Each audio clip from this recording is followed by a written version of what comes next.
This video has a variety of stories, some long, some short. Before we begin, if you think you might fall asleep, please introduce yourself in the comments, and while you're there, please like the video and subscribe if you haven't already. I'm always interested in knowing what country everyone is from, so let us know in the comments and share what time it is where you are. Thank you once more for joining me. Get cozy, grab a glass of water, turn the lights off, and make sure you've locked your door. Don't forget to say hello in the comments. It's time to close your eyes.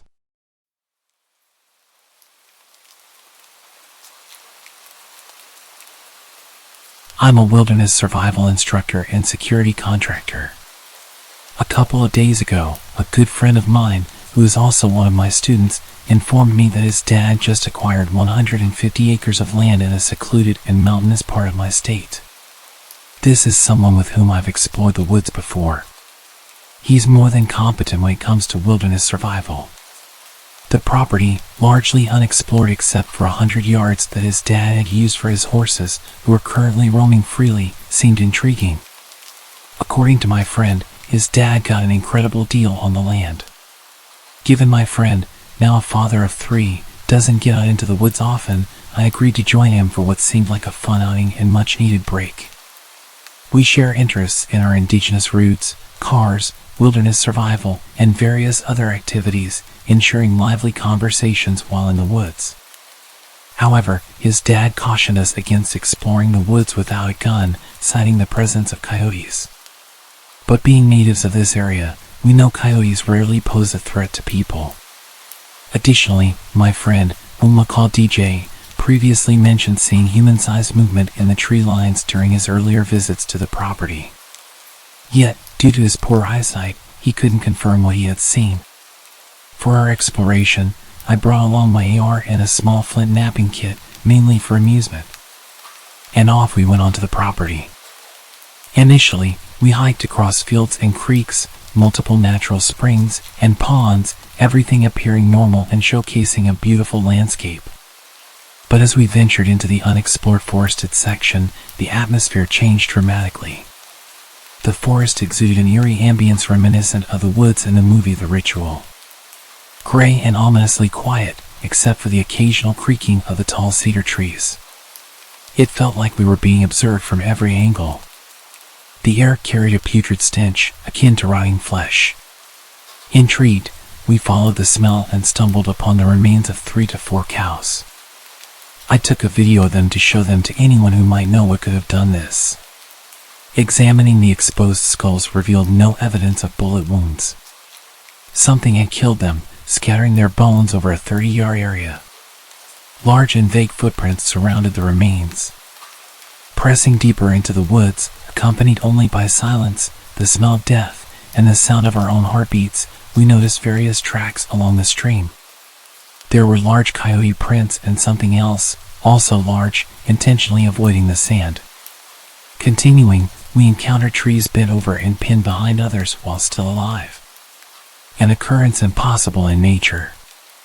Further along, we discovered what resembled a primitive tool made of bone, possibly a scooping tool or knife. It disturbed us because although rudimentary, it appeared more primitive than anything a human would make, yet clearly shaped intentionally. Our hike led us to a clearing with a pond encircled by large circular tracks. On the opposite side of the pond stood a peculiar little tree structure, an A-frame with rocks propped against it. However, it lacked stability, and the arrangement of rocks seemed oddly deliberate. Notably, there were no signs of campfires or camping debris nearby. This wasn't a location easily accessible from a house. I extensively photographed and filmed this strange hut-like structure. As dusk approached, we decided it was time to head back. I had a flashlight attached to my AR, but relying on that in the dark, when there's something out there capable of killing cows and making tools out of their bones, didn't seem wise. We retraced our steps out of the forest, reaching our trucks just before it became too dark. While leaving, we noticed an unidentified figure atop one of the hills, but chose not to investigate further. It's worth mentioning that the previous owner commenced construction on the property, abruptly stopped, and vacated the premises. We're planning on going back there again this weekend, but this time with a few more people and all of our camping gear.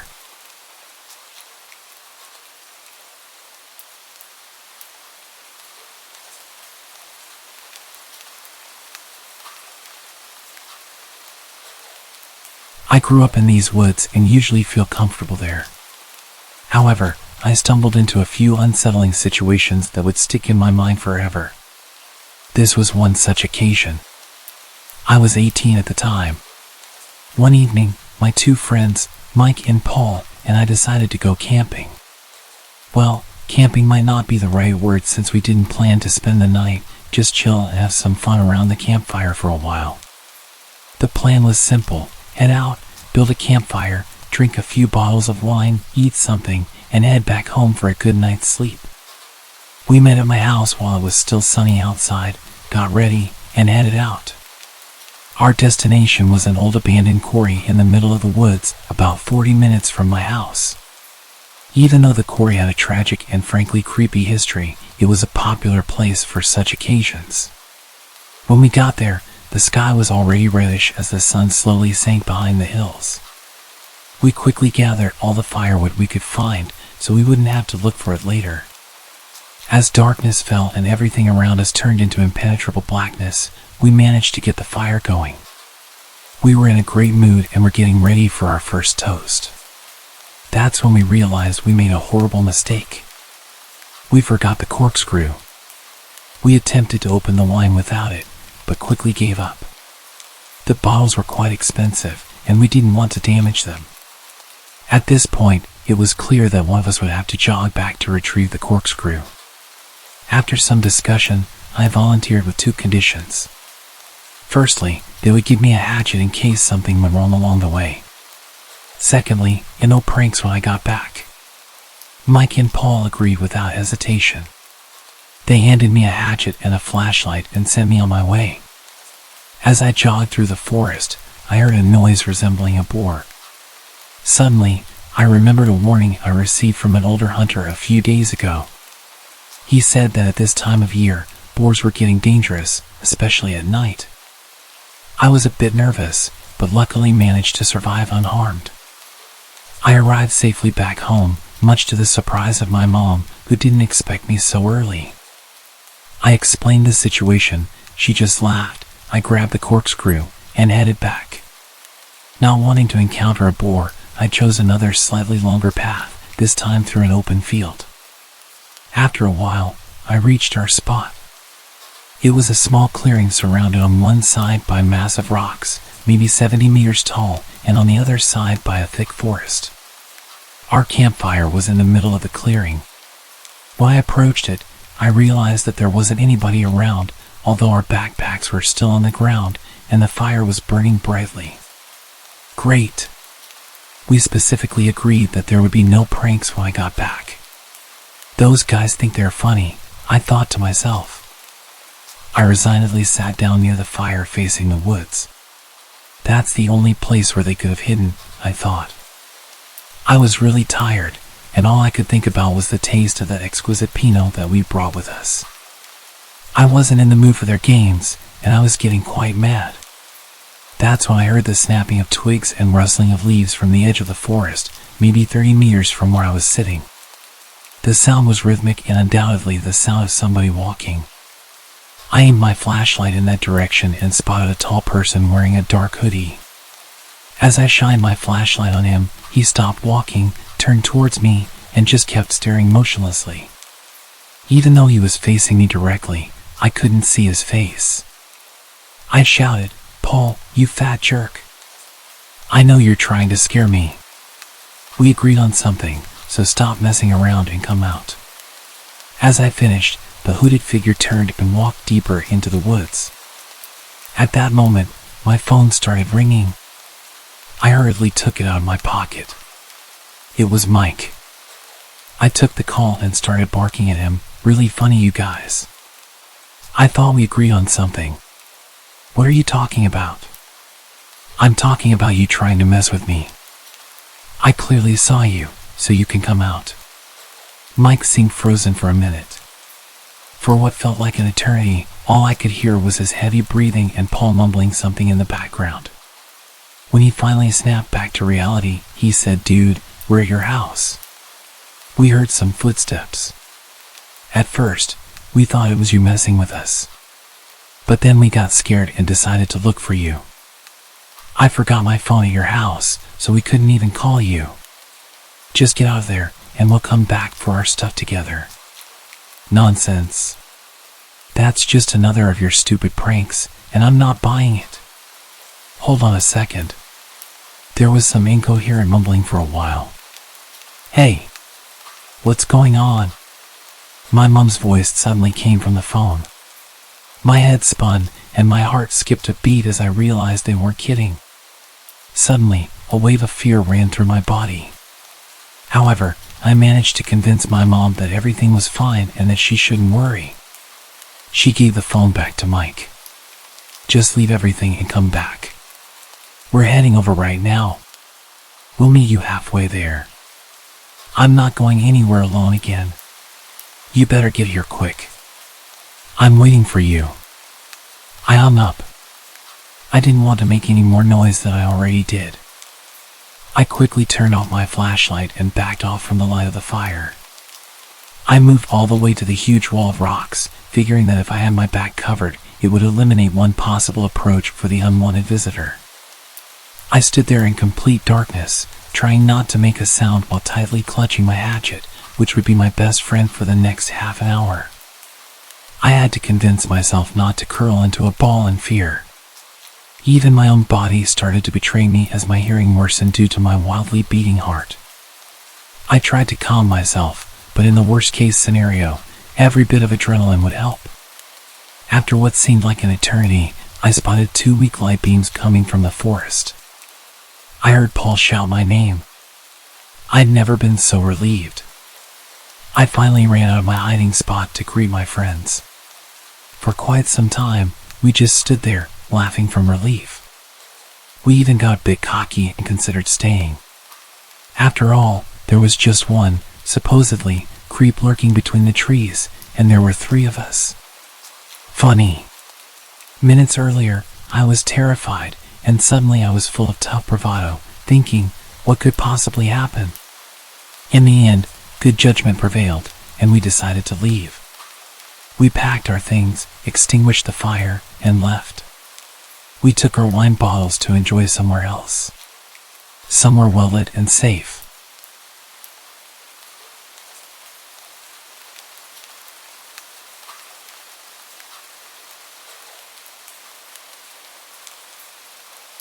I work for a well-known university as a field biologist and have recently been contracted out to the National Forest Service. My first assignment has been in the Potomac district of the Monongahela National Forest. Basically, I receive GPS coordinates and I either drive or hike to the designated spot and do what they want. This could be setting up trail cameras or counters, monitoring equipment, trail surveys and the like, and then recording the data 24 hours after placement. No big deal. I thought it odd that they specifically requested I place the cameras only 3 feet off the ground and some of the infrared cameras in the trees at specified heights. Some of these locations are on designated trails, but some are way off the trail in places that humans would never go. Sometimes, there isn't a hotel or lodging close enough. These are the remote mountains in West Virginia, and the Forest Service has outfitted me in some pretty dank camping gear on the occasions I might have to camp. I am an experienced hiker and camper and have spent many nights alone out in the field due to my career choice. I am a woman, about 5 feet 6 inches and 130 pounds, but not really afraid of anything. Again, the Forest Service has outfitted me well and I wear an emergency beacon that will send every law enforcement officer in the area to my location in no time. So I have been assigned to this district for a few months now and have really enjoyed my work. West Virginia is very remote and unspoiled, and that's why I enjoy my work. I get to see things most people would never see in their lives, and I have had so many positive and almost spiritual moments up until a few nights ago. I was working up near Spruce Knob, which is the highest point in West Virginia. It's essentially a complex system of trails, wilderness areas, camping, that kind of thing. It has also been snowing with howling winds and ice storms. I was camping up there to complete my work, and while the conditions were rough, I was almost enjoying it. My first night in the woods was pretty peaceful. I made dinner, set up camp, and drank some whiskey and smoked some really good bud. I snuggled down in my sleeping bag and slept like a rock. It was very cold, but I wore this turtle fur face mask thing and didn't feel the cold too much. I woke up at dawn and went about building my fire back up, and I was starting some coffee when I noticed all this churned up snow around my campsite. Not tracks, just churned up snow like someone or something had kicked it all around. Weird, but whatever. I had a 15-mile hike to set some cameras and didn't have time to really wonder about it. I set off on my hike, did what I had to do, and started back to camp.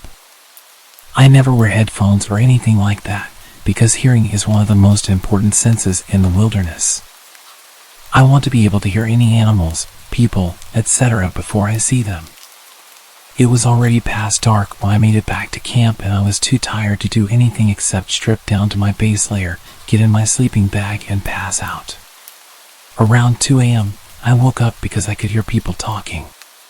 People. I was about 30 miles up a gravel road that was locked with Forest Service gates and about 10 miles from where my truck was parked, and I could hear voices. I completely lost it.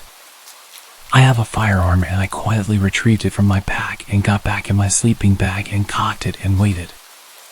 I was on high alert, all my senses going wild. Eventually the voices faded and I couldn't hear them anymore, but I never went back to sleep. At daylight, I emerged from my tent to more churned up snow and my 2 trail cameras hanging from a tree about 5 feet from my tent. These were cameras that I had placed 15 miles out from my campsite. I packed my stuff as fast as I could and practically ran back to my truck. Along the way, I saw a lot of footprints all around my site, and when I reached my truck, I discovered it had been broken into and my computer and other equipment had been stolen. I am currently in a luxury log cabin at some resort, too scared to retrieve my other equipment and too embarrassed to tell my superiors how scared I am. The Forest Service brought me a new truck while my other one is getting the window replaced, and I did make a report about the theft, but there is absolutely no way that I'm ever going back to that site. I don't know if this means I will be fired or sent to work a desk, but out of all the years I have been doing this in national forests around the country, this is the most terrified I have ever been. I am not scared of the animals, and I have many stories to share about my encounters with them. I am scared of the people.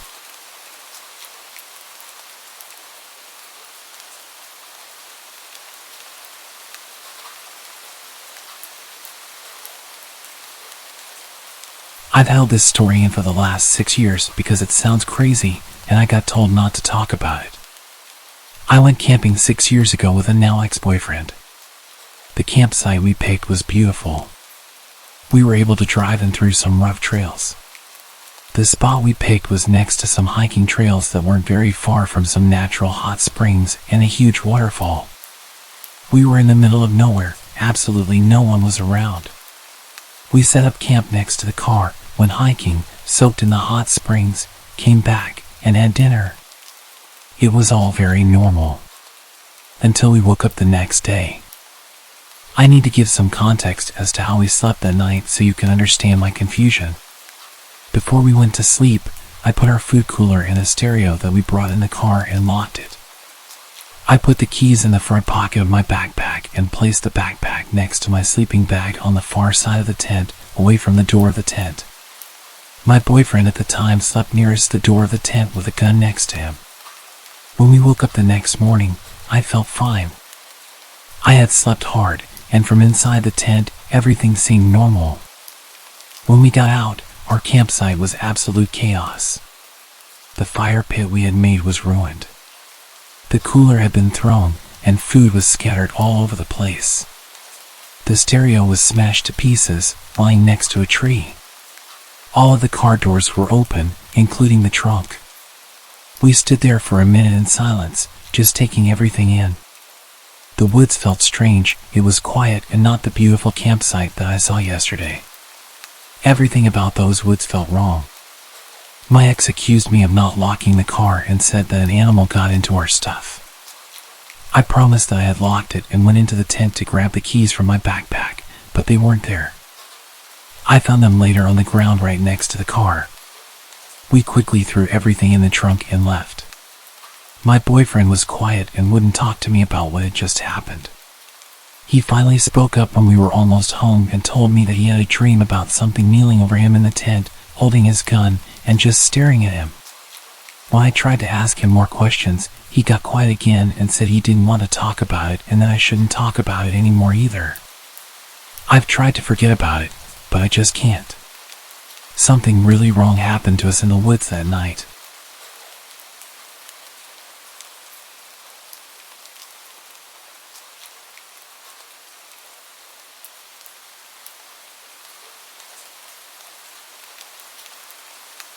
This happened about 10 years ago, in August 2013.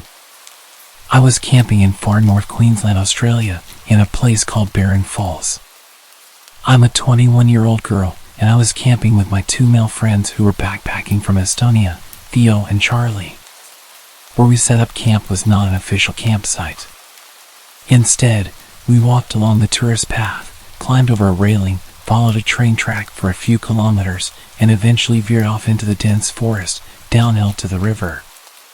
It certainly wasn't easy to get to this area, and there wasn't any mobile phone service, but Theo knew about it from friends who had shown it to him previously. The sight was beautiful. We were surrounded by a tropical forest and were only a short walk upstream from the waterfall. After setting up camp, we walked to the waterfall where both Theo and Charlie plunged from the cliff into the water below. I decided not to follow. I was, and still am, scared of heights and the possibility of hurting myself. I sat and watched them for a while before eventually deciding to return to camp and read my book. I was totally relaxed, enjoying the serenity, taking in the beauty around me.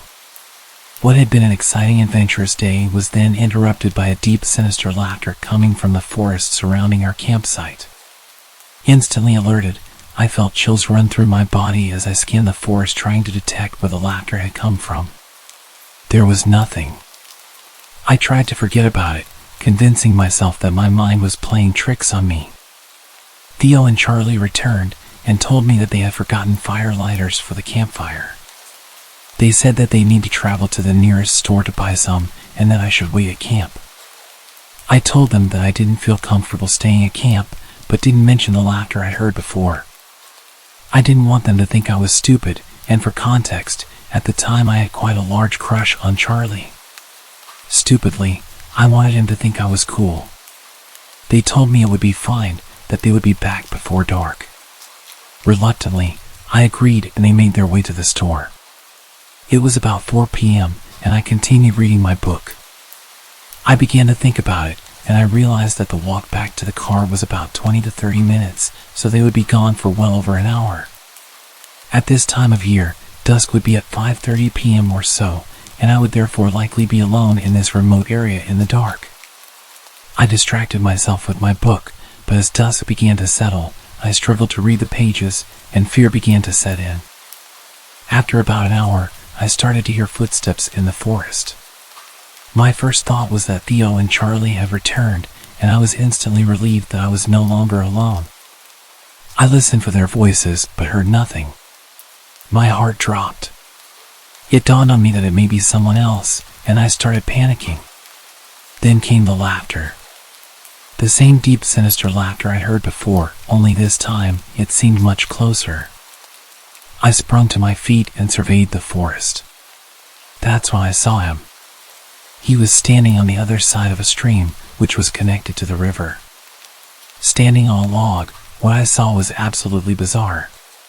He was wearing an immaculate tuxedo, with a top hat and all. I remember being puzzled as to how he was able to get to this area in such clean, formal clothes, and I at first thought he may be an apparition or that I was hallucinating. I did a double take, and I was not. I then studied the man's face. It is hard to describe, but it looked like his face was burnt, like Dwight from The Walking Dead, and he had deep scarring covering his face. His hair was shoulder length, very wiry, and unkempt. He laughed, that same laugh I'd heard from the forest. Miraculously, I heard my friend's voices approaching. The man seemed alarmed and said that he saw somebody else camping upstream and that he is going to check on them. He left, and minutes later, Theo and Charlie returned. I immediately told them what happened, and they laughed and thought I was making it up, that it was a lame attempt to scare them. Tears began to gather in my eyes, and Charlie realized that I was serious. Theo didn't seem fazed. He was a very stereotypical backpacker and had the carefree nature travelers tend to have. Charlie, however, assured me that I would be okay and had me sleep between him and Theo for the next 2 nights. I barely slept at all for those nights. I kept listening for the laughter, but fortunately never heard it again. For years after, I searched online for any reports of similar encounters. I never found anything, but I have always contemplated what would have happened if Theo and Charlie hadn't returned at that moment. I shudder at the thought.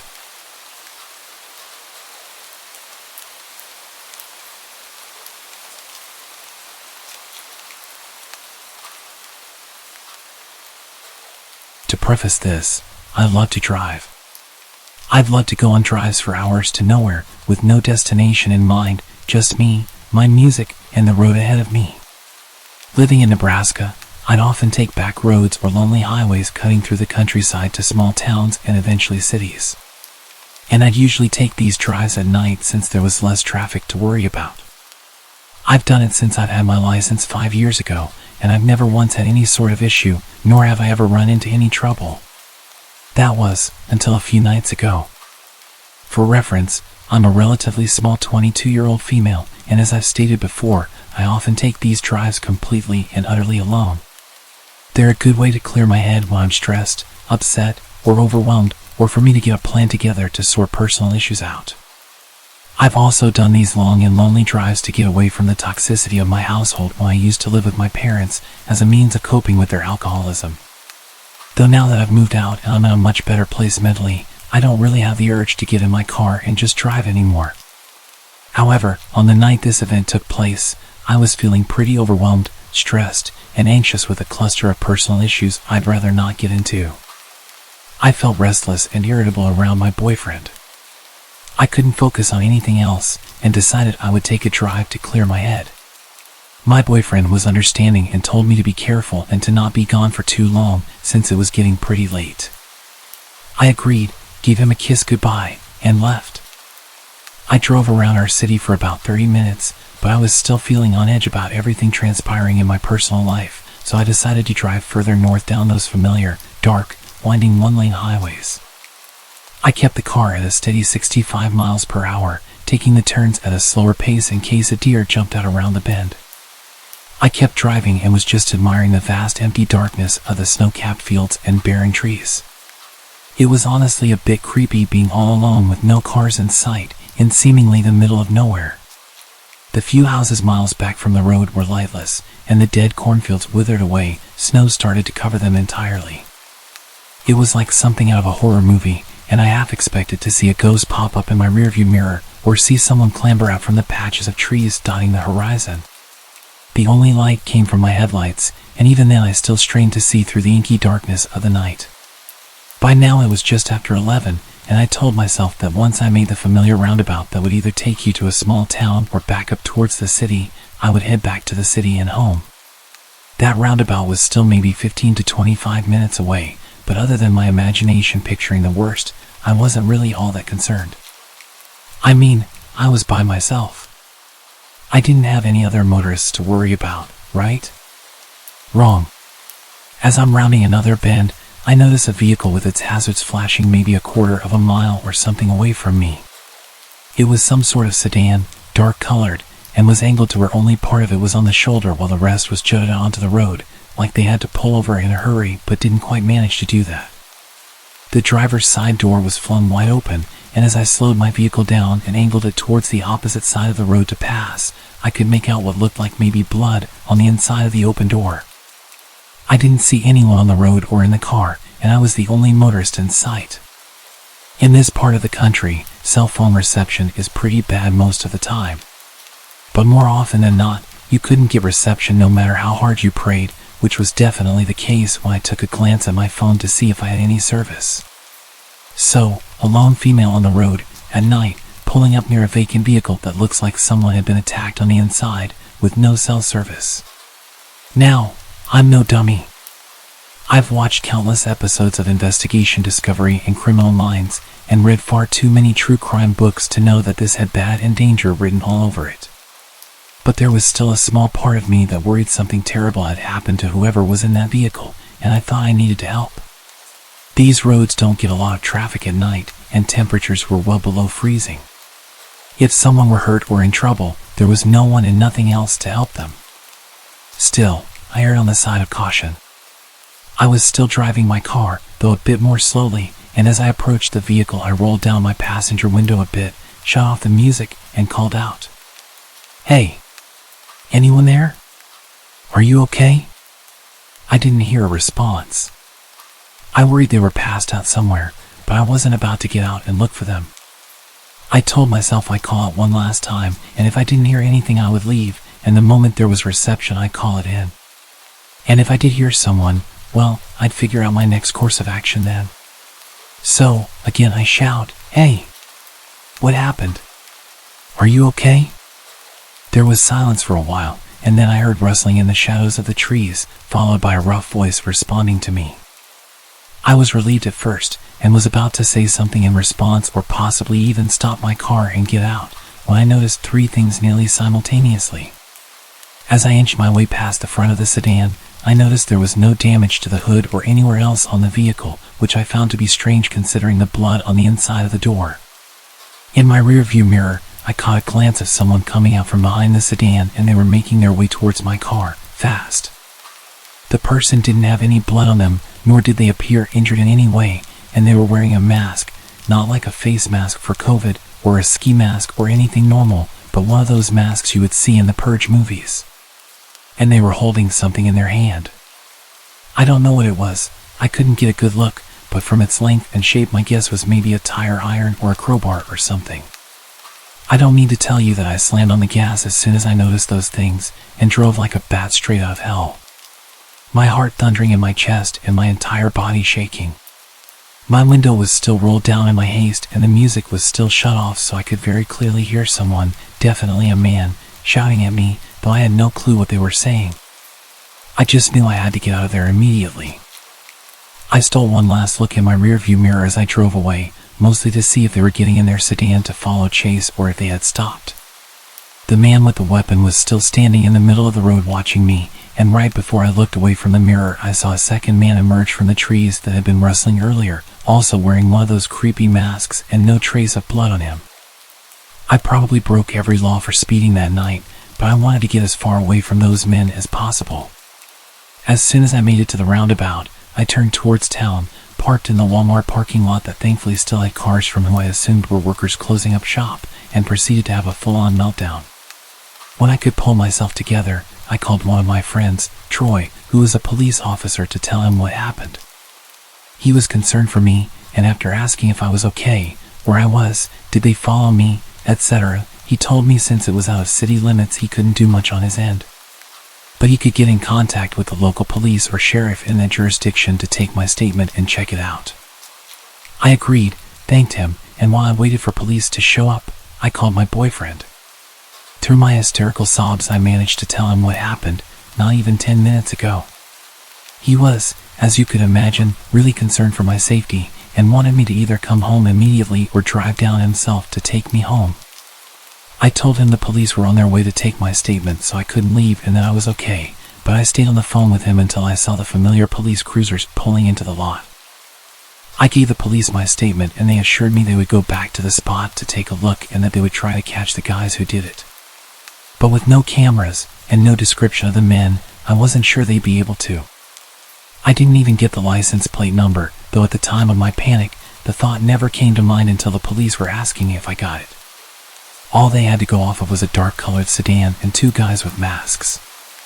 After I gave my statement, I went home and stayed curled up close to my boyfriend the whole night, listening to every sound the house made, in fear it would be those guys arriving any minute to finish whatever it was they started. Since the incident, I haven't heard back from police about whether or not they have any leads, and I'm not sure they ever will. I'm just thankful I'm still here and that I didn't stop my car or get out. I'm not sure what would have become of me if I had.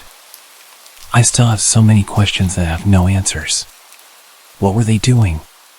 Was that blood on the inside of the car or just a ruse to get more attention? If it was really blood, did they hurt someone else? What would have happened to me if I had stopped my car? Needless to say, I won't be going on any more late night drives, and I hope I never cross paths with those freaks again.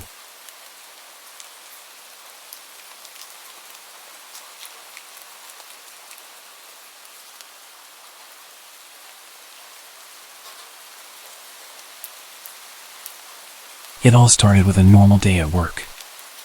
I worked at a small grocery store at the time, and my duties consisted of gathering shopping carts in the parking lot and bagging groceries, the usual minimum wage stuff. It was rainy that morning, and of course, I was assigned to carts. About 2 hours into my shift, I saw a man rushing to get his groceries into the car. I ran over to him and started helping him with his bags. Mind if I help you get out of the rain? Yes. Thank you so much. As he was closing his trunk, he looked at me with a very surprised look on his face. He lowered his eyebrows, skinned me from head to toe, and smirked. Are you a new hire? No, I've been here for a couple of months. Oh, you are very pretty, he said in a weirdly sensual tone. Thank you. Have a good day. I shut it down. I was not interested. As I was walking back to the store to hide until he left, I could feel him watching me while I walked away. Nevertheless, I continued to work, not really thinking about it. After my lunch, I was at the register bagging groceries, and I noticed that same man from earlier walk in. I pretended I didn't see him and just kept bagging. He came up to the register and got a single chocolate bar. I didn't give him a bag. He stands towering over me and says, "Are you going to bag my item?" "Oh, sorry, I didn't know you wanted a bag for one thing." I put his chocolate bar in a bag and told him to have a good day. "When are you off work, sweetheart?" Man, I'm not comfortable giving that information out." He returned with, "That's okay, you've been here what, 5 hours? You probably get off around 7, right?" He smiled, winked at me, and walked away. Disgusted, I went to my manager and told her what happened. She told me not to work the lot anymore and to ask someone to walk me to my car. So by the end of my shift, I had a male coworker walk me to my truck, and we scanned the parking lot, looking for this man's car. We didn't see him, so my coworker went back inside and I started my truck. I called my mom to tell her about what happened, and once she answered, I left the parking lot. Literally, the second I turned onto the road, I saw his car pull onto the road behind me. I told my mom I thought he was going to follow me, and she just told me to drive around to try and lose him. I drove around for about 20 minutes, just going in circles around my town. I hit a red light and he pulled up next to me and started yelling something to me out his open window. I, of course, pretended he wasn't there, but I could still hear what he was saying. "You would bear some good kids for me. You'd make a great slave for me, little lady." He then started being very explicit about what he was going to do to me if he caught me. I told my mom I was going to dial 911, and if I wasn't home in an hour, then call the police. While I was trying to call the cops, the man speeds ahead of my truck and starts brake checking me. Frantic, I wait for the closest intersection and turn up the block. My phone fell under my seat while I was turning, so I decided to go to the nearest open establishment and run in and hide and have someone else call for help. The closest open business I could find was a convenience store at a gas station. I pulled in, parked, and ran for my life into the store. I told the clerk what's happening, and she took me to the break room and locked me in there. While processing that I might have survived this ordeal, I hear the doors of the storefront start violently rattling, and before I knew it, the clerk was locking herself in the break room with me. She was on the phone with the police, and they were on their way. We were silent. Cowering in a dark room, I found myself feeling guilty for wrapping another woman into our worst fear. My thoughts were racing through. I said to him, "Did I lead him on? I just told him to have a good day. Has he been following me for longer than tonight? How did he know what car I drive? Are the police going to get here in time? Are we going to die? Finally, the small room was illuminated with red and blue lights from the crack under the door. We hear a voice over the intercom telling us it's safe to come out. Whilst shaking, the clerk took out her keys and opened the door, so we walked out and gave our statements. After the police leave, I turned to my unexpected savior and profusely thanked her. We cry, hug, and she walks me to my car. The next night I went back and brought her some food and an Amazon gift card. I have been in a near-fatal car accident 10 feet away from a mountain lion in the wild, but I can tell you, with total honesty, I thought that was the end of my line. Thank you for reading. Stay aware, be cautious, stay safe.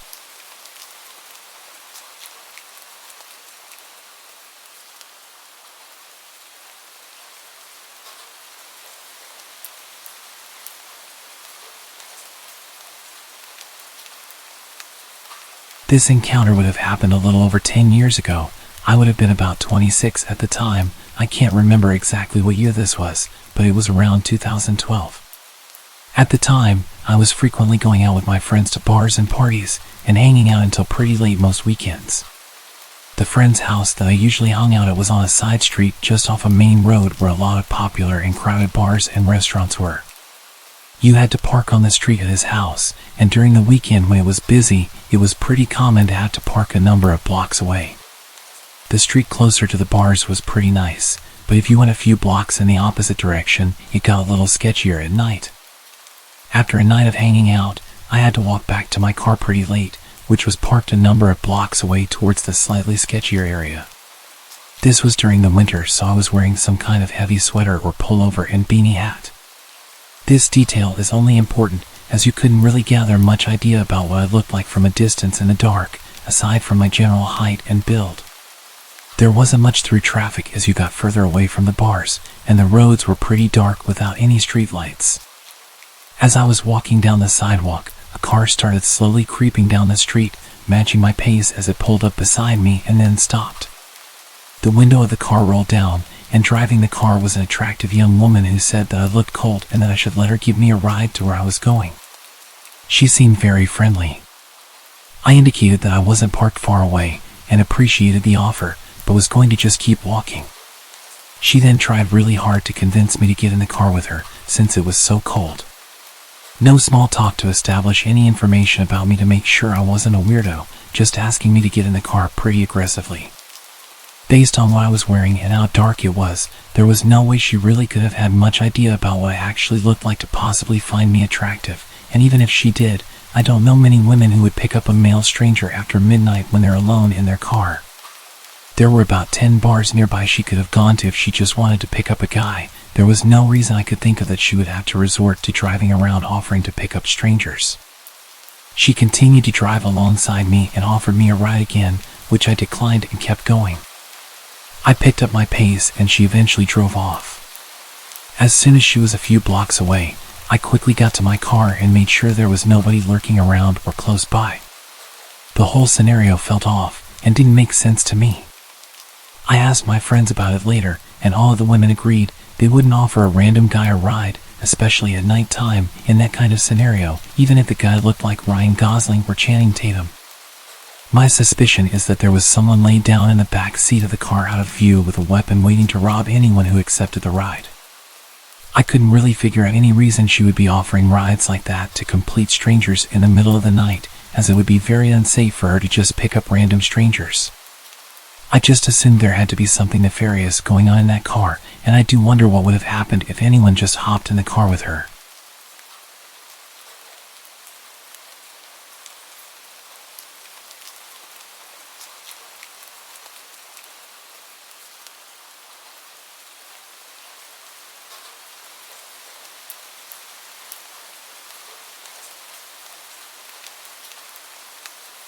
Back when I was 18 years old, I was house-sitting with a girl I was studying with.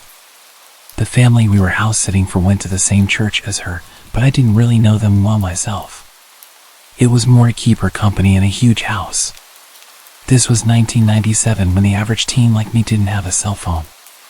During that week, there was a short break in the school calendar, which is why this family was away, and why the streets in the area were quieter than usual. My apartment, as well as the house we sat for, was not far from the university. My apartment was actually a 3-minute walk from it, and the house a further 5 minutes by car. So being a student neighborhood, it was particularly quiet this week. The first weird thing that happened during the week I was at this house was that I dreamed I was driving through a dark forest on a hilly dirt road with no lights anywhere except for those from my car's headlights. As I started to go down a hill, the headlights suddenly cut out and everything went dark. The car slowed down to a stop and died. I woke up. In the morning I went out to my car and it wouldn't start. It had been working perfectly the day before. I had to call a guy to come fix it. It was the starter motor. Well, that was the first creepy thing that happened that week. About a day later, it was Friday. I planned on driving back home to my parents, who lived in a smaller town about 45 minutes away. I packed up my stuff at the big house and was going to head over to my apartment to collect whatever else I needed for the weekend. That trip between the house and apartment was, as I mentioned, only 5 minutes or so away. Since it was winter, it was dark by the time I left at around 7 p.m. As I was driving from the house, I noticed in my rear view mirror the headlights of the car behind me tailing me really close. Whenever I would turn, it would also turn. Back then I was cautious, but not overly so. Cautious enough to notice in such a short distance that something weird was going on behind me. But then when I pulled up to a traffic light, it wasn't there anymore. Relief. Short-lived. The car was now beside me. I looked to my right, and there was a man inside. Alone. Smiling at me. Looking like a maniac. For a moment I thought, geez, I should really drive with a beanie on at night so people can't see that I'm a petite 5'2" female with long blonde hair down to my waist. I also thought, well, he's in the lane to turn right, so I'm good. I pulled off, and the headlights were behind me again. What an ass, I thought. Who drives like that? Thank goodness my turn is coming up on the left soon. After another minute or two of this tailgating, I slowed down, strategically didn't indicate, and made a sudden sharp left into my driveway, opened the automatic gates and shot inside. The gates closed behind me. I gave out a sigh of relief, thinking that the drama was over.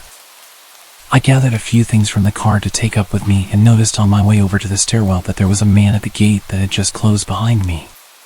He was still on the other side, and I was at the far end of the parking lot, but I could make out it was the dude from the tailgating car. He was jumping up, shaking the gate with absolute rage. Well, I was safely on this side, so I wasn't completely gripped with fear. And besides, there was a group of students making a noise nearby, arriving for a party or something. I headed to the stairs and started going from ground level to the first floor. Rounding the stairs on the first floor, I noticed someone running across the parking lot towards the staircase. In hindsight, I still can't fathom why I didn't realize what had happened. I guess it's because I subconsciously knew that there was the group being let in through the pedestrian gate. As I was rounding the staircase between the second and third floors, someone suddenly touched me. I spun around. The guy. He had slipped in as part of the small crowd. He said something. I said something sassy back and told him to F off. Then I turned my back on him to continue up the stairs. I lived on the third floor. He grabbed me from behind and held my back against his chest with his left arm around my neck. I felt something being held against my right side. Aw, crap. A knife. He led me down. I remember thinking that the light was broken on the bottom level. This can't end well. But I was calm. I resisted slightly, and he tightened his grip. I felt like I wasn't getting enough oxygen. I started to become a dead weight. He started to drop me. I was groin level. I elbowed. It connected. He dropped me but spun around to face me. He ripped the front of my button-down top. Then he stopped. He looked at someone behind me. Someone taller than him. His eyes went wide. He turned and ran. I screamed. Then I too turned around to see who had come to help. There was no one there, but people came out of their apartments after that. The police were called. This was the second time they were there that night. Turns out the other weird thing that happened was that my dad had already called the police and they had come past an hour before. My mom had had a weird feeling all evening and had hassled my dad endlessly that something bad was going to happen to me. She had been right. As it turned out, they caught him. I identified him in a lineup. He was a serial offender in the area. He was accused of assaulting something like 14 women. One had thrown herself out the first floor of her apartment to get away from him and broken her leg. Weeks later, the police called me. Before his trial, his cell door had been left open. He was gone. Apparently an inside job.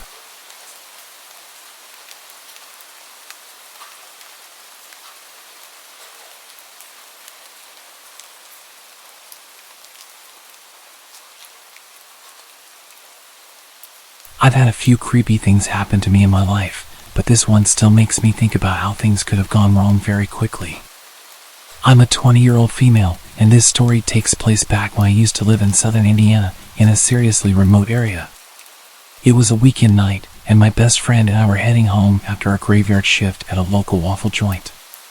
She decided to pick up her dog from her house so we could spend the night at my place. That's important later.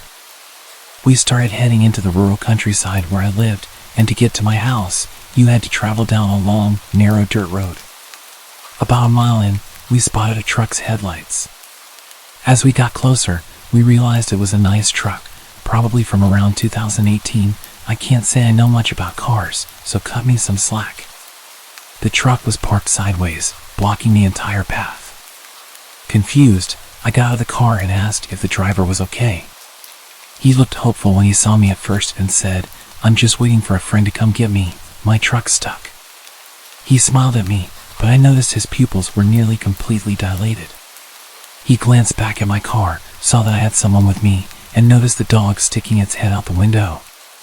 His smile quickly faded, and he remarked, "Pit bulls are mean and nasty." With that, he turned around and got back in his truck. I returned to my friend and said, "Put this in reverse and use whatever hood race skills you have to get us out of here." We reversed my poor 95 Caddy, which really shouldn't have been driving on a dirt road, and made our way back to the main road, feeling relieved. We took a different route home. But then, to our surprise, the same guy was parked on that road, standing off to the side, smiling and staring into our headlights. We were on the verge of panicking and floored the gas pedal the rest of the way home. I don't know how he got there before us or what his intentions were, but I'm thankful I wasn't alone, being a pretty naive college girl at the time. Even though the presence of the pit bull probably saved us from that man, the dog actually ended up randomly snapping at my friend a few months later, causing her serious injuries. It had been a good dog its entire life, and I know she was a good owner, so I guess it's just an instinct thing with pit bulls. They can snap at any moment.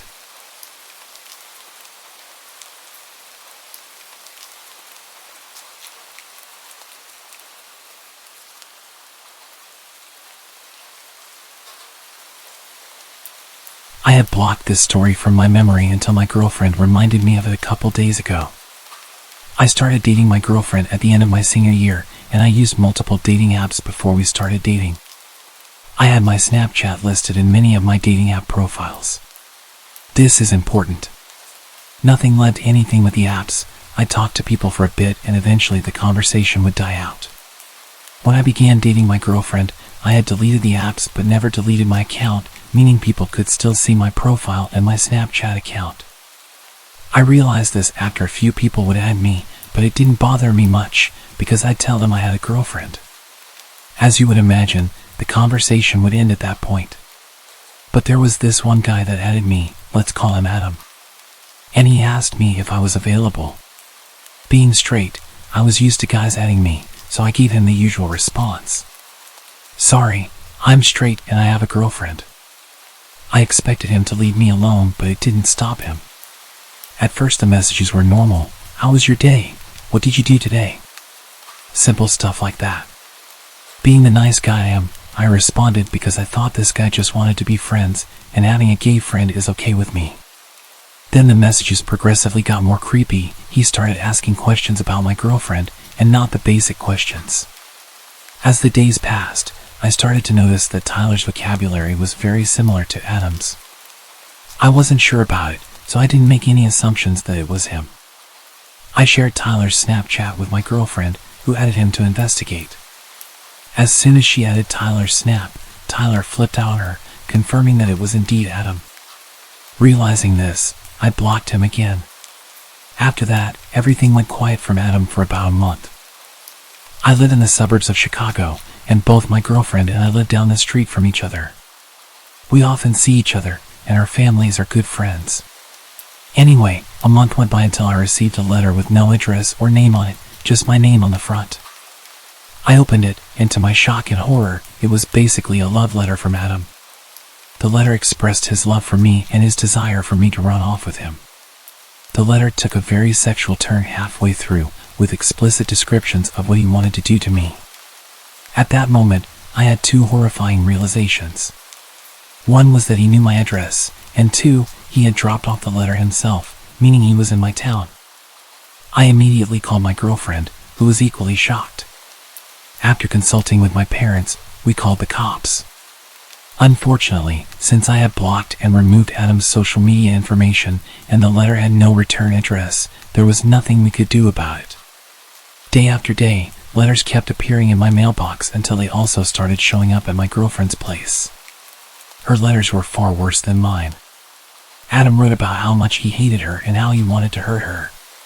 He described in detail the ways he would inflict pain on her until she broke up with me. Like me, she reported this to the police, but they could do nothing about it. My girlfriend's family had plans to go to Hawaii for vacation, and I was house sitting for them. The first couple of days went fine until one of the last nights of the week. As usual, I was at their house, watching TV on the couch, when the power went out. It was around 1 a.m., and it was pitch black. The next few seconds were silent, and then I heard a window smash from the office. To help you understand the layout of the house, when you entered the front door, the living room was on your left, straight ahead were both the kitchen and stairs, and to the right were the office and dining room. Upstairs, as soon as you reached the top of the stairs, there was a bathroom straight ahead. My girlfriend's room was on the right, and the other bedrooms were on the left. I immediately grabbed a kitchen knife and ran upstairs to hide while I called the cops. I quickly got into my girlfriend's room and slipped into the closet. As soon as I was able to contact the operator, I heard the intruder pounding up the steps. Thankfully, I had relayed all the information to the operator in time, and she stayed on the phone as we both remained quiet. The intruder took a left when he reached the top of the stairs, which gave more time for the cops to arrive and for me to get ready, just in case I needed to defend myself. A few minutes passed until I heard the intruder start walking toward my girlfriend's room. In the precious seconds I had, I slipped out of the closet and positioned myself next to the door. As soon as he opened the door and started to enter the room, I took the kitchen knife and drove it into his shoulder. A young man screamed in pain as I heard a heavy metallic object make a large thud as it hit the ground. From there, I bolted out of the house, where I was met by 4 squad cars and cops with their guns raised. I raised my hands, shouting that he was upstairs in the right room. A few minutes passed, and the intruder was dragged out, still screaming in pain. With the siren lights flooding the street, I got a glimpse of his face. It was Adam. Later, an officer informed me that the metallic thud was caused by him dropping his handgun. Adam was from Texas and had traveled up to my state to be with me. He had rented a room at a local motel and would put letters in both my girlfriend's and my mailbox daily. He was doing this in the early hours of the morning. This was confirmed by the security footage from the motel he was staying at. On the night of the break-in, Adam had plans to kill my girlfriend and her family so that I would choose to be with him. He managed to pry open the power box, switched off the power to her house along with neighboring houses, and broke in with the intention of her being there. Well, unfortunately for him, she was enjoying a tropical vacation. To be honest, I have no idea how the outcome would have been different if they hadn't gone on vacation, and I am grateful that I still have my girlfriend as well as her family alive. So, to any stalkers out there, please stay away from my girlfriend.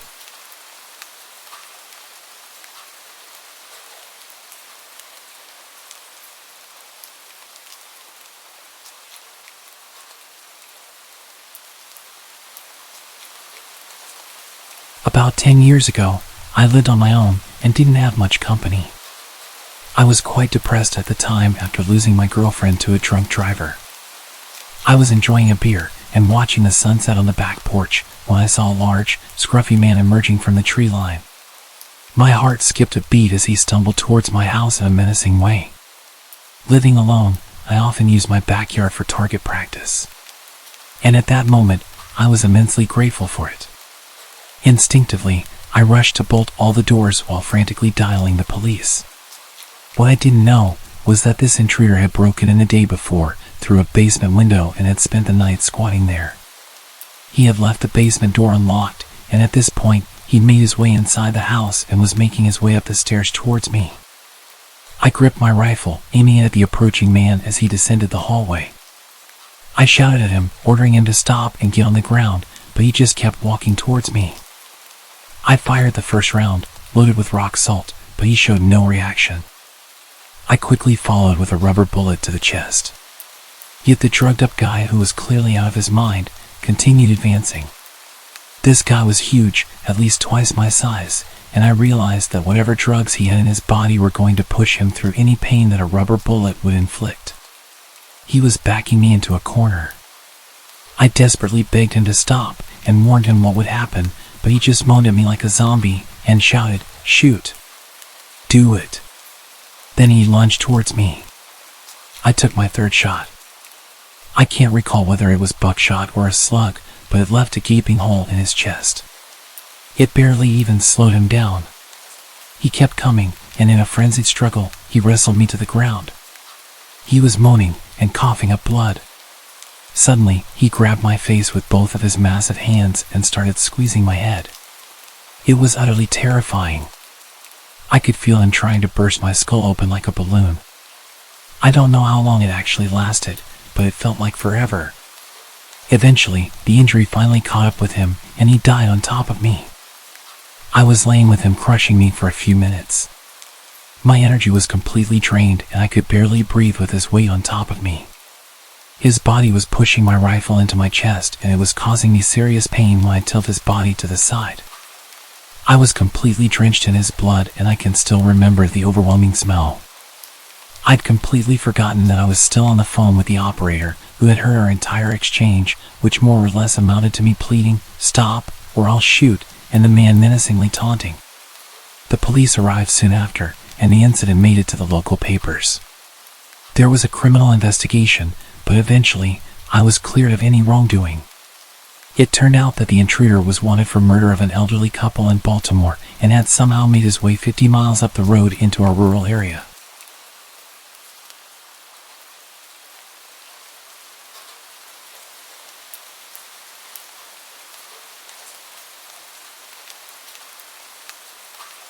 This happened to me over a decade ago, but I will never forget the feeling deep in my chest.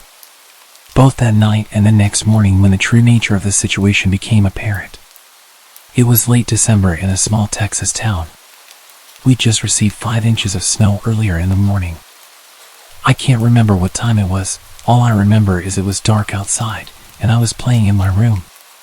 It's important to note that my room was made up of 2 parts, a mudroom with a door leading out front, then my actual bedroom. The door was an older style wood door with all the old hardware and had a window on the top half. It had a window shade, but that wouldn't stop anyone from looking in if they wanted. My room was the frontmost, with my parents' room being in the back of the house. Suddenly, the knob was not being gently moved, someone was turning it with force. This door was one that had to be locked from the inside, so the knob could turn and open freely. Luckily, there were 2 deadbolts. Whoever was on the other side just figured out the knob was free to open. As soon as I heard it turn all the way, I sprung up to the wall about 5 feet from the door, my back to the wall. The door fell silent.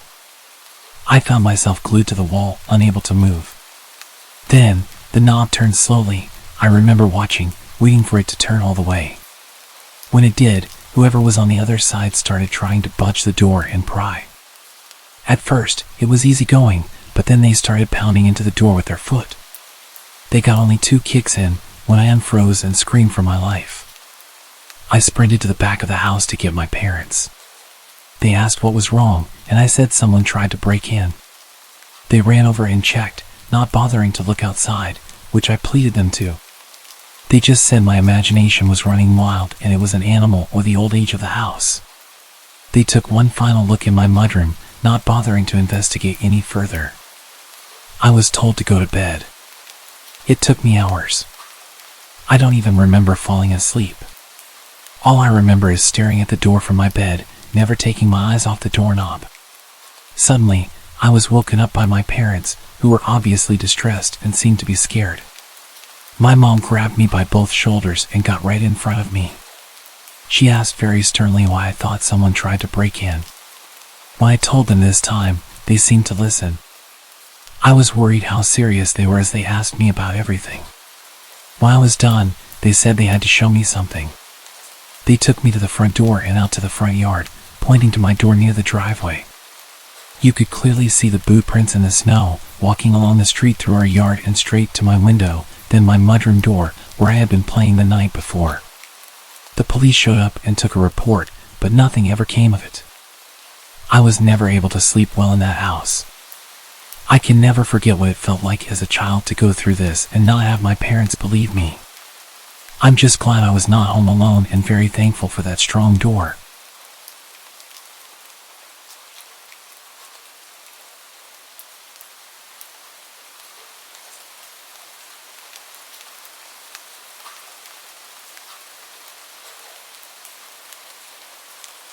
Hello. I'm a 20-year-old French girl. To set the context, I live in a suburb in a small residence with 6 houses.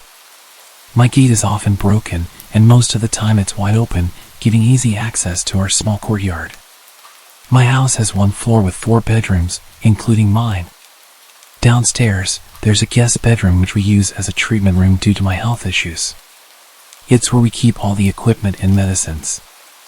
I also have a dog who means the world to me. He feels everything and even senses my epileptic seizures before they happen. He can even tell when the nurses are arriving by the sound of their tires in our yard.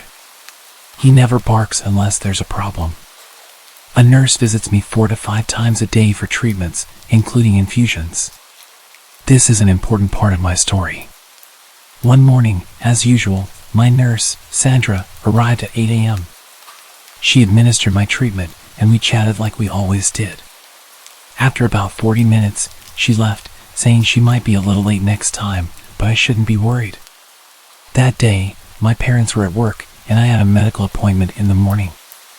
I was home alone, except for the nurse's visits every 4 hours. When I returned from my appointment, I sat on the sofa with my dog while waiting for the next nurse. When I heard tire noises, I thought it was Sandra arriving a bit early. My dog started growling, which was unusual. I looked at the time, 11:50 a.m. I assumed Sandra might have switched with the previous patient, as she sometimes did. I heard a knock and I went to the door.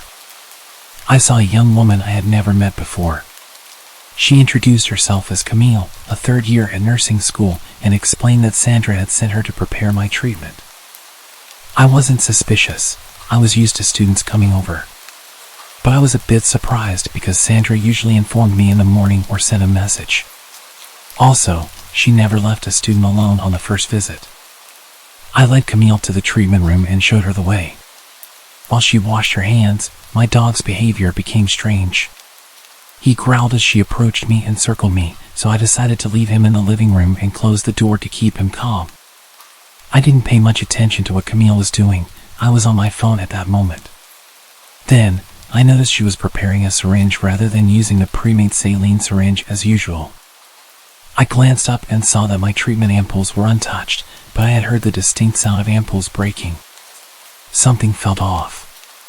As she approached me with the syringe, I received a message from Sandra saying she'd be there in 5 minutes and asked me to start setting up the equipment. I made up an excuse, telling Camille that I needed to use the restroom and left her in the treatment room. My dog kept barking and growling. When I reached the toilet downstairs, I sent Sandra a message telling her about the woman, and she had no idea what I was talking about.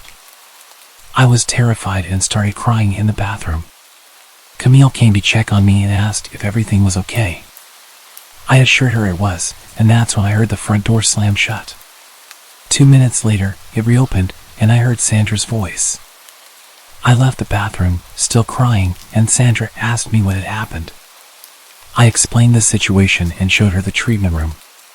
We called the police, who arrived, examined the evidence, and took samples from the syringe and other items prepared by Camille. The test results were shocking. The syringe contained a paralyzing substance, enough to paralyze a 120 kilograms man, and the IV contained a highly concentrated medicine that could have stopped anyone's heart. To this day, we don't know who Camille really was. Thankfully, I never heard from her again.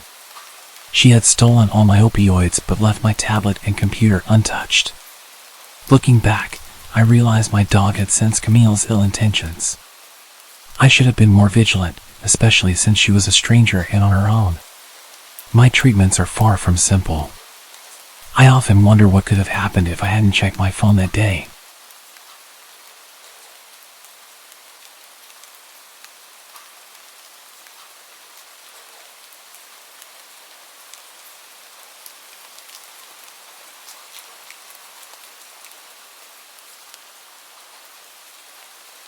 Okay, before I get into the story, there's a few things I need to explain about my country, South Africa, for you to fully understand the story. In South Africa, it's normal to have high brick walls with electric gates, electric fences, and alarms. The crime here is hectic. It's also pretty normal to have big gardens. My family and I are big animal lovers, so at the time we had 6 dogs. 2 Shar-Peis, 2 German short-haired pointers, and 2 dachshunds. With that being said, our dogs roam freely around the garden as it's obviously enclosed. We usually leave the veranda door open during the day for them to do their thing. Another thing about South Africa, it's normal to have a live-in maid and a gardener. Like, the average family usually employs them, it's not only for wealthy people, which seems to be a thing in other countries. For the story, our maid is Ellie and our gardener is Vince. So this happened in 2007 when I was 9 years old. My older brother was 10 and we had just gotten our first cell phones that day. My dad surprised us after work. You may think we were quite young to have phones, but it was used for emergencies or to communicate with our parents. Anyways, it's an important piece of info for the story. We don't usually leave our veranda door open at night due to security reasons, but I remember it being a hot summer night that night. So of course, this night of all nights, the veranda door was wide open and the dogs were doing their thing in the garden. My brother and I were in my parents' room setting up our new cell phones, all excited. Ellie's daughter, who was 18, was like an older sister to us, and she was helping my brother and I. My dad was somewhere in the house and my mom was in the bath. I specifically remember the maid's daughter making a comment about how the dogs would not shut up and how annoying it was. That's why I noticed it as well. Sure, they bark, but it was usually the dachshunds that yapped when the bigger dogs just chilled. Plus, it would only happen for a few minutes, then they'd get over it. Something was different that night, as even the bigger dogs were barking non-stop. My dad appeared in our room and mentioned to us that he'd also noticed the dog's incessant barking, and he was going to check if everything was okay. No alarm bells went off in my head, and I don't believe my dad thought anything was amiss either, because my brother asked to investigate with him, and my dad agreed. I was obviously too engrossed in my new Sony Ericsson. My dad said he had a terrible feeling because of this, and because of how out of character the dogs were acting. He called after them. They usually come running, but tonight they all seemed to just look at him. They then turned back around and continued going crazy at this dark corner down the steps. My dad told my brother to go back inside the house and get a torch, sort of using it as an excuse for my brother not to come with him because of this off feeling. When my brother went back inside, my dad slowly approached the steps. He noticed how the dogs seemed to be snapping at whatever it was, hiding just out of view in the darkness. As he got to the steps, he noticed the lamp was smashed. Confused, he inched to the steps, and just as he realized what was happening, it was too late. My dad, being an ex-vet and avid hunter, felt something cold against his temple and immediately knew it was a gun. 4 men in balaclavas stepped out of the darkness, all armed. Shocked, he stood frozen on the steps. The man holding the gun to his head was instantly aggressive and asked him where my brother was. He said that he saw my dad come out with my brother, but my brother went back into the house. My dad said something came over him, and before he knew what he was saying, he responded by saying, "He's gone inside to press the panic button." As he said it, he saw how all of these guys started to panic. They started speaking in an African language called Zulu, assuming my dad couldn't understand, because it's not common for white people to speak it. But my dad had actually grown up on a farm where he learned it fluently because of the farm workers. The aggressive guy holding the gun said, in Zulu, "Shit. The cops will be here any minute. Let's just kill this guy, grab what we can, and leave." The others seemed apprehensive, and a smaller guy seemed really on edge and continued to say how he can't go back to jail again. And they need to get out of there before the cops show, which would be any minute. He was panicking. My dad then took advantage of this guy's fear. My dad interrupted them, speaking English, pretending to not understand what they're saying, and said that we usually have armed response vehicles that drove in our area, and since my brother pushed the panic button so long ago, they'll probably be here any second. And that did the trick. My dad watched as their plan unraveled before them. The smaller, scared guy started freaking out all of the other guys, saying that they need to leave ASAP, or else they'd be caught. He seemed to make the others more nervous and lose confidence until they started full-on bickering amongst themselves. Their plan was slowly turning to shit, as a third guy had put it. The aggressive guy pointing the gun to my dad's head slowly lowered it as they started fighting, losing focus on my dad and shifting his focus onto his crew. My dad then used this as an opportunity to slowly back up the steps and turn to dart towards the house. As luck would have it, as my dad ran into the veranda door, my oblivious brother was heading out with a torch. My dad scooped him up under his arm and sprinted into the house, not even closing the door behind him. Silly, but I think he just wanted to get my brother inside as quick as possible without even thinking. The maid's daughter and I were obviously also oblivious to everything when my dad rushed through the bedroom door, slammed it shut, and told us to go upstairs into the attic. There's 5 guys outside with guns. They're here to hurt us. Get upstairs now. My heart sank. I remember my body automatically responding and me sprinting to the stairs. My mom ran out of the bathroom in a towel, not too far behind.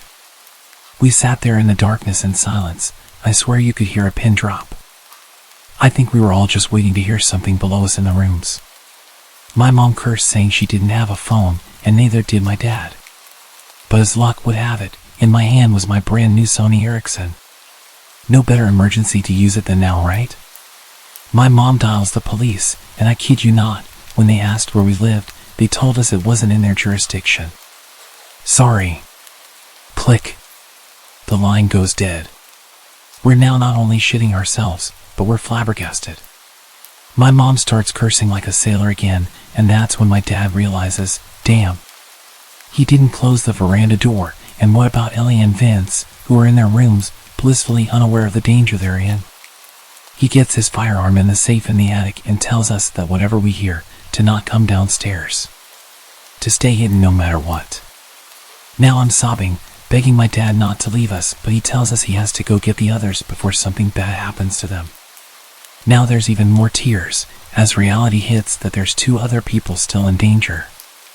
The maid's daughter is understandably in hysterics, because she's also fearing for her mom downstairs. My dad disappears and the air is thick with tension. We can still hear the dogs going crazy, indicating that those men were still on our property. My mom then calls another number, the armed security that drives around the area, and they say they'll be over in about 10 to 15 minutes. They say to wait and stay hidden until they ring our bell at the gate.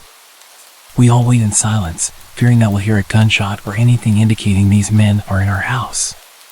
But there was just silence. The only sound was the dog's barks outside. After what seemed like hours, most likely a couple minutes, we heard stomping coming up the stairs and my heart rate quickened. I remember shutting my eyes and praying that it was my dad, with Ellie and Vince. Luckily, it was. We all hid for a while, no one dared to speak. The dogs seemed to have calmed down considerably, but were still barking every now and then. The gate intercom rang and my dad told us to wait while he checked if it was the security company, and sure enough, it was. He opened up and the nightmare was over. I remember standing up and my knees buckling from the adrenaline my body endured. The armed security somehow notified the right police for our jurisdiction, and everyone investigated the garden. They found that there were actually 7 pairs of footprints and that these guys had bent the spikes on our wall and just climbed over. We got an electric fence shortly after. So there must have been 2 other guys hiding in the shadows that my dad hadn't seen, which is actually creepy in its own right. South Africa's violent crime is quite bad, and it's sickeningly common for torture and other terrible things to happen during home invasions. I was obviously so young at the time, I didn't know the horrors of the world and was just scared of my family getting hurt. Now that I'm older, just the thought of 4 women being in the house and my mom being in nothing but a bath towel gives me the chills to this day. The cops said the fact that there were so many guys, instead of like 1 to 3, indicates that these guys possibly had sinister intentions. Thank goodness nothing happened to my family, and I'm forever thankful for my dad's quick thinking regarding the panic button. Also, I'm so glad my dad understands Zulu and could manipulate the situation to benefit us. Lastly, my family will forever be in debt to our good boys and girls that warned us that night. A terrifying and life-changing outcome would have 100% happened had it not been for our incredible dogs. From that day onwards, my dad always gave them leftover rice or meat with their dinner. I'm sure there was a special place in heaven reserved for you angels.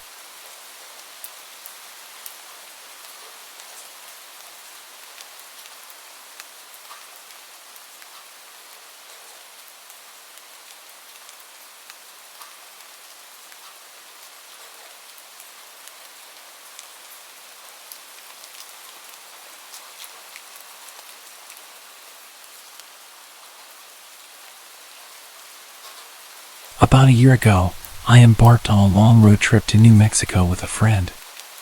We mostly camped along the way, and our first night of camping happened in the Jefferson National Forest at a campsite in West Virginia. We found some pamphlets for campsites at a gas station and decided to head to a place called White Rocks Campground. It was quite a journey, a 25-plus mile drive up a dirt road into the mountains. We were truly in the middle of nowhere. As we made our way in, we didn't spot any other cars except for one truck that followed us for about 15 minutes before turning down a different road. Along the route, we passed a massive coal factory with a sign that read, 62 days since an on-site incident. The only people we encountered on our drive were a group standing on the side of the dirt road, huddled around a plastic bin that was on fire. It was all quite unusual, but our excitement about camping and the road trip had us laughing off the weirdness rather than worrying, despite having no cell phone reception and being deep in the mountains. Upon arriving at the campground, we found it completely deserted. Not a single car or person in sight, and this campground had about 30 sites. We drove around, hoping to spot someone, but when it became clear we were alone, we randomly picked a site and decided to stay. We got out of the car and stood there, listening. The silence was unnerving. I've always loved being in the woods and have never felt scared or intimidated, but this time was different. There were no bird sounds, just thick, eerie silence. It was like something out of a Blair Witch movie. The daylight was fading fast, and we decided to start a fire and set up our tent to get comfortable. My friend was in charge of setting up the tent while I worked on the fire. As we went about our tasks, we'd occasionally stop and listen. My friend even commented that if anyone were to approach us, at least the crunchy leaves everywhere would make them easy to hear. You can probably see where this is going. I thought we were just getting spooked by our imaginations, but it genuinely felt like someone was watching us. It was the first time in my life I'd ever experienced that feeling. I had goosebumps, and I wanted to leave, but I kept my composure for my friend, who, as it turned out, was also internally freaking out but trying to keep it together. Once we got the fire going, the tent was set up, and our sleeping bags were ready. The sun had completely set. Sitting around the fire together, the darkness seemed to encroach upon us, making us feel suffocated. My friend tried to alleviate the tension by pulling out a book to read aloud and make us feel more at ease. While she was reading, I used my headlamp to occasionally scan the area around us. Since we arrived at the campsite, I had this nagging feeling that someone was out there in the woods. It was pitch black, and our fire acted like a beacon. My friend and I decided, screw it, let's go to bed. We thought we'd go to sleep quickly and pack up in the morning to get the heck out of there. We extinguished the fire, and I decided to grab the one knife we had, which was still in the car, keeping it beside me in the tent. After settling into our sleeping bags, my friend pulled out her cell phone to see if she had any cell reception. But, as expected, there was no signal. She tried dialing her boyfriend just in case, and I remember saying out loud, "We have no reception out here, it won't work." We lay in silence, watching our phone trying to dial out, but it eventually disconnected. Just when we thought things couldn't get any worse, suddenly, about 20 feet off to the left of our tent, we heard footsteps. These weren't quiet, gradual steps. They sounded like someone had been standing behind the tree near our tent and started walking toward us. Those crunchy leaves certainly did their job. We froze, staring at each other with wide eyes. The footsteps continued, coming closer to the tent, then veering behind it for a couple of yards before stopping. The silence that followed was chilling. These were heavy, booted footsteps, with the distinct rhythm of a person walking, not an animal. My friend grabbed the knife that was next to my bag, and with her headlamp on, unzipped the tent and stepped out. She stood in front of the tent with her knife drawn, scanning the area with her light. She was nothing short of a warrior. We both listened for more footsteps or voices during what felt like an eternity of silence. I could see the light from my friend's headlamp darting around the trees, but there was nothing there. She leaned back into the tent and whispered, "We're getting the hell out of here." We packed up everything within maybe 10 minutes, moving quickly, and then we bolted from the campsite. Looking back on it, it's amazing how we didn't lose our heads. We stayed calm while packing, even though we were internally screaming with terror. We only had our headlamps on, and the whole time we were packing up, I couldn't shake the feeling that the hill people were watching us and waiting to grab us and pull us into the darkness. We felt entirely helpless. But it didn't seem real, like we were just psyching ourselves out. Still, I couldn't shake the feeling of being watched as we sped away. Then came the confirmation that someone or something had been tracking us. As we pulled out of the campsite, we spotted two dirty black trucks pulled off to the side of the road, concealed in the trees but still visible.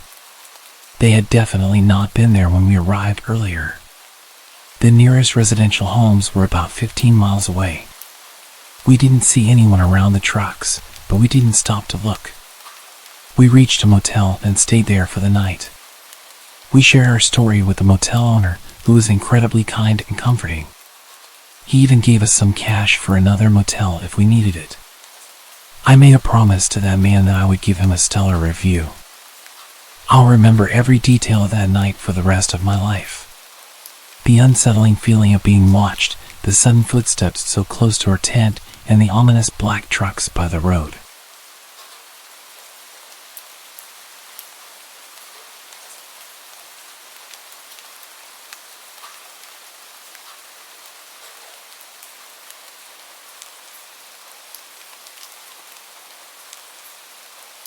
In the 90s, before everyone had cell phones, my Girl Scout troop was camping in a state park when a terrible storm came through the area with major flood warnings.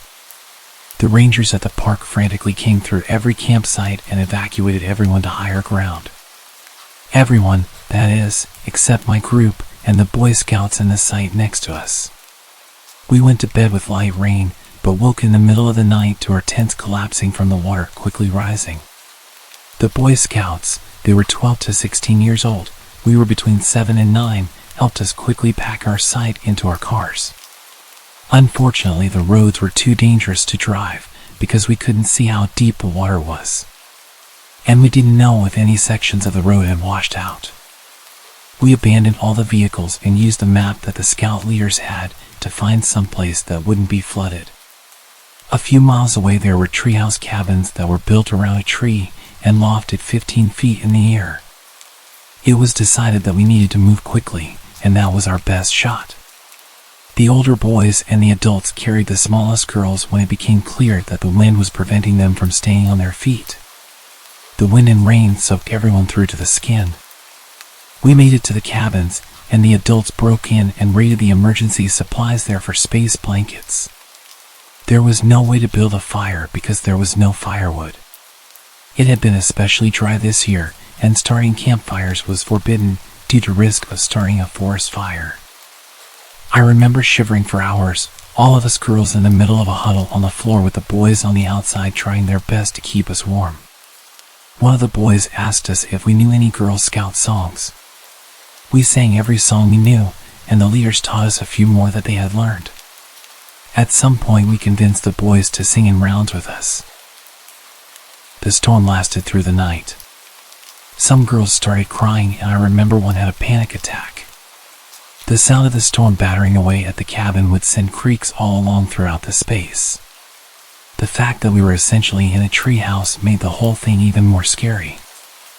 I was convinced that we were going to be blown over and either fly away or all be crushed when we hit the ground. It was impossible to even see what was happening outside. You could just hear the sound of the water, the rustling of the trees, and the creaking of the cabin.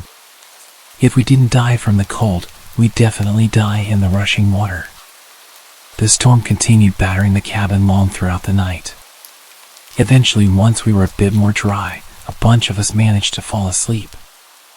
I'd been lying there for what felt like hours, struggling to doze off due to the loud banging. I'd constantly jump up when I was half asleep and couldn't quite get there. In the early hours of the morning, I was lying down staring at the ceiling when I started to finally not be able to keep my eyes open anymore. I closed them and felt myself slipping away. A branch flew through one of the windows in the cabin, throwing glass everywhere and waking up everyone. The room was full of screams, and the camp leaders were frantically trying to calm us down whilst figuring out what had happened. The place was still really dark, and a few kids had been cut with the glass. The older boys and the camp leaders helped patch everyone up and dealt with the glass situation. If there was any night to earn some medals, it was definitely this one. We all really came together, and I felt safe with those people, even though the situation was so dangerous. Morning came, the rain slowed down to a light drizzle, and a ranger showed up assessing damage to the park. He discovered us and immediately drove to get help. They returned with a bunch of trucks and all-terrain vehicles and drove us to a location where doctors were on site to evaluate us.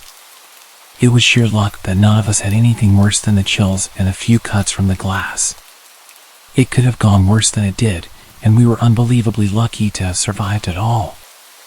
We could have easily died in our sleep if the flood had come through all at once instead of slowly rising.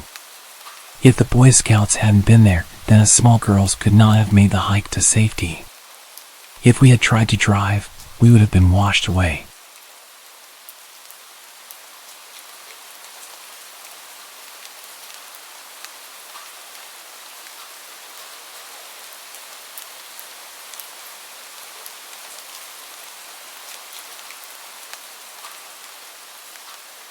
My wife, my dog, and myself were on our second day of an 80 kilometers hike in northern Ontario, Killarney Provincial Park.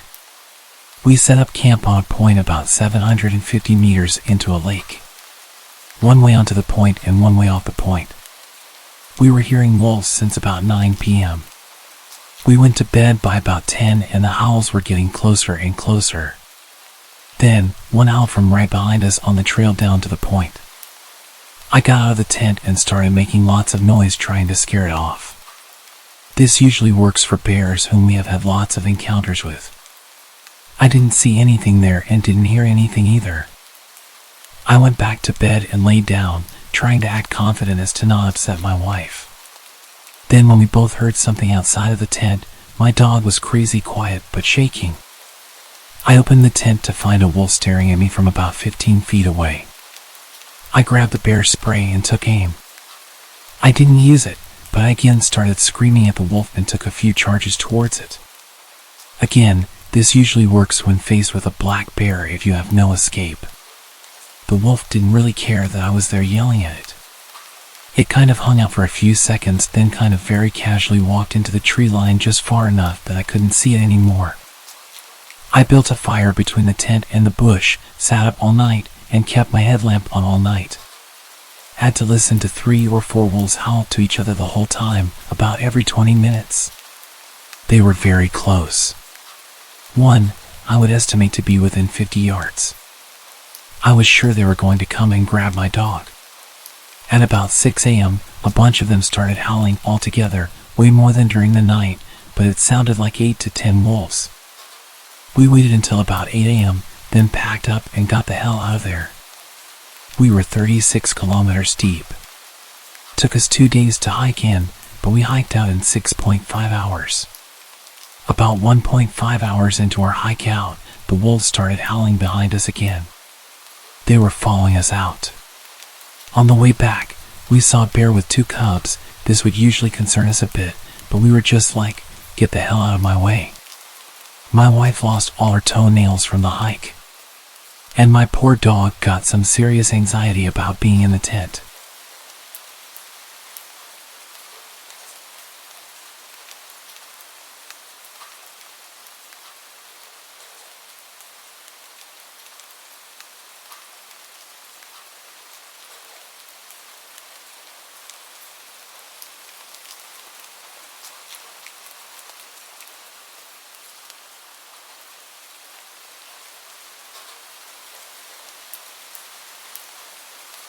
This happened last year when I was 17, and it's something I will never forget. I was home alone one weekend while my parents were at a work convention out of state. I was upstairs in my room playing Rocket League with 2 of my friends, talking to them on my headset when I heard a thump from downstairs. This wasn't unusual because I have 2 cats who often make a lot of noise while wrestling with each other. So, I resumed my game while turning down the TV slightly to check if the noise persisted. About 2 minutes later, I heard another thump, followed by what sounded like a grunt. I told my friends about the thumps, and they urged me to check it out, so I did. I began my walk downstairs, thinking my cats were wrestling rougher than usual. But as I got halfway down the stairs, I froze. I could hear what sounded like men whispering to each other coming from the living room. Crouching down to get a small peek into the living room, I saw 3 large men covered in all black, walking around. I can't describe the feeling in my chest when I saw this. Slowly crawling up the stairs from my crouched position, in typical horror movie fashion, the very last step made a very loud creak. The entire house was silent now, and I knew they heard it. Thinking on my feet, I ran quietly to my room, threw on my headset, and told my friends to call the cops and send them to my house. They sounded confused and asked what was going on, but I just urged them to hurry and threw my headset on my bed. As I got to my door to close it, I heard 2 sets of footsteps coming up the stairs. I knew if I locked myself in my room, they would know where I was. So I closed my door and snuck over to my parents' room, purposely leaving the door open so they wouldn't think to check it. About 5 seconds later, I heard a pair of heavy boots hit the wooden upstairs floor, accompanied by another set of footsteps. They got louder as they came down the hall and stopped by my door. I heard pounding on my bedroom door, followed by a deep voice saying, "Open up," before I ran this door down. I got chills hearing this. I made a break for my parents' bedroom window and slid it open quietly, but I must not have been quiet enough because I heard heavy boots go further down the hallway. As I was halfway through the window, a man came into view from the doorway and yelled as he ran towards me. At this point, I jumped out the window, and the man grabbed my ankles, trying to lift me back up. Luckily, I wiggled my feet enough to slip out of my shoes and onto the small roof above my back door. The man followed me out the window as the other man came to the window. I panicked and jumped off the roof, landing awkwardly on my left ankle. The commotion upstairs caused the 3rd man, still downstairs, to spot me through the porch window and run outside to chase me down. I made it to the backyard gate, limping on 1 foot, before the man grabbed me and pulled me back into the yard. I tried to yell, but the man covered my mouth as the other 2 men climbed down from the window. All 3 of the men grabbed me and tried pulling me back into the house. As they got me in the house, I heard the relieving sound of police sirens pulling up. The men looked at each other and said, "Shit," before pushing me to the ground and fleeing out the back door. Limping on my 1 leg to the front door, I yanked it open and yelled that the men were in the backyard. 3 officers ran into the backyard while 1 officer helped me over to one of the police cars. They only caught one of the men, while the other 2 escaped over the fence. They threw the man into the other car as the officers came to question me. Shortly after, my 2 friends, whom I was playing with, pulled into the driveway on their bikes and rushed over to me to see if I was all right. I told them I was okay and thanked them for calling the police, potentially saving my life. The man that was caught was charged with burglary and attempted kidnapping. It turns out the men broke in through the basement window. I was thankful to escape with my life and only a sprained ankle that night. My lesson to all is to always follow your gut and never ignore any sound you hear while home alone.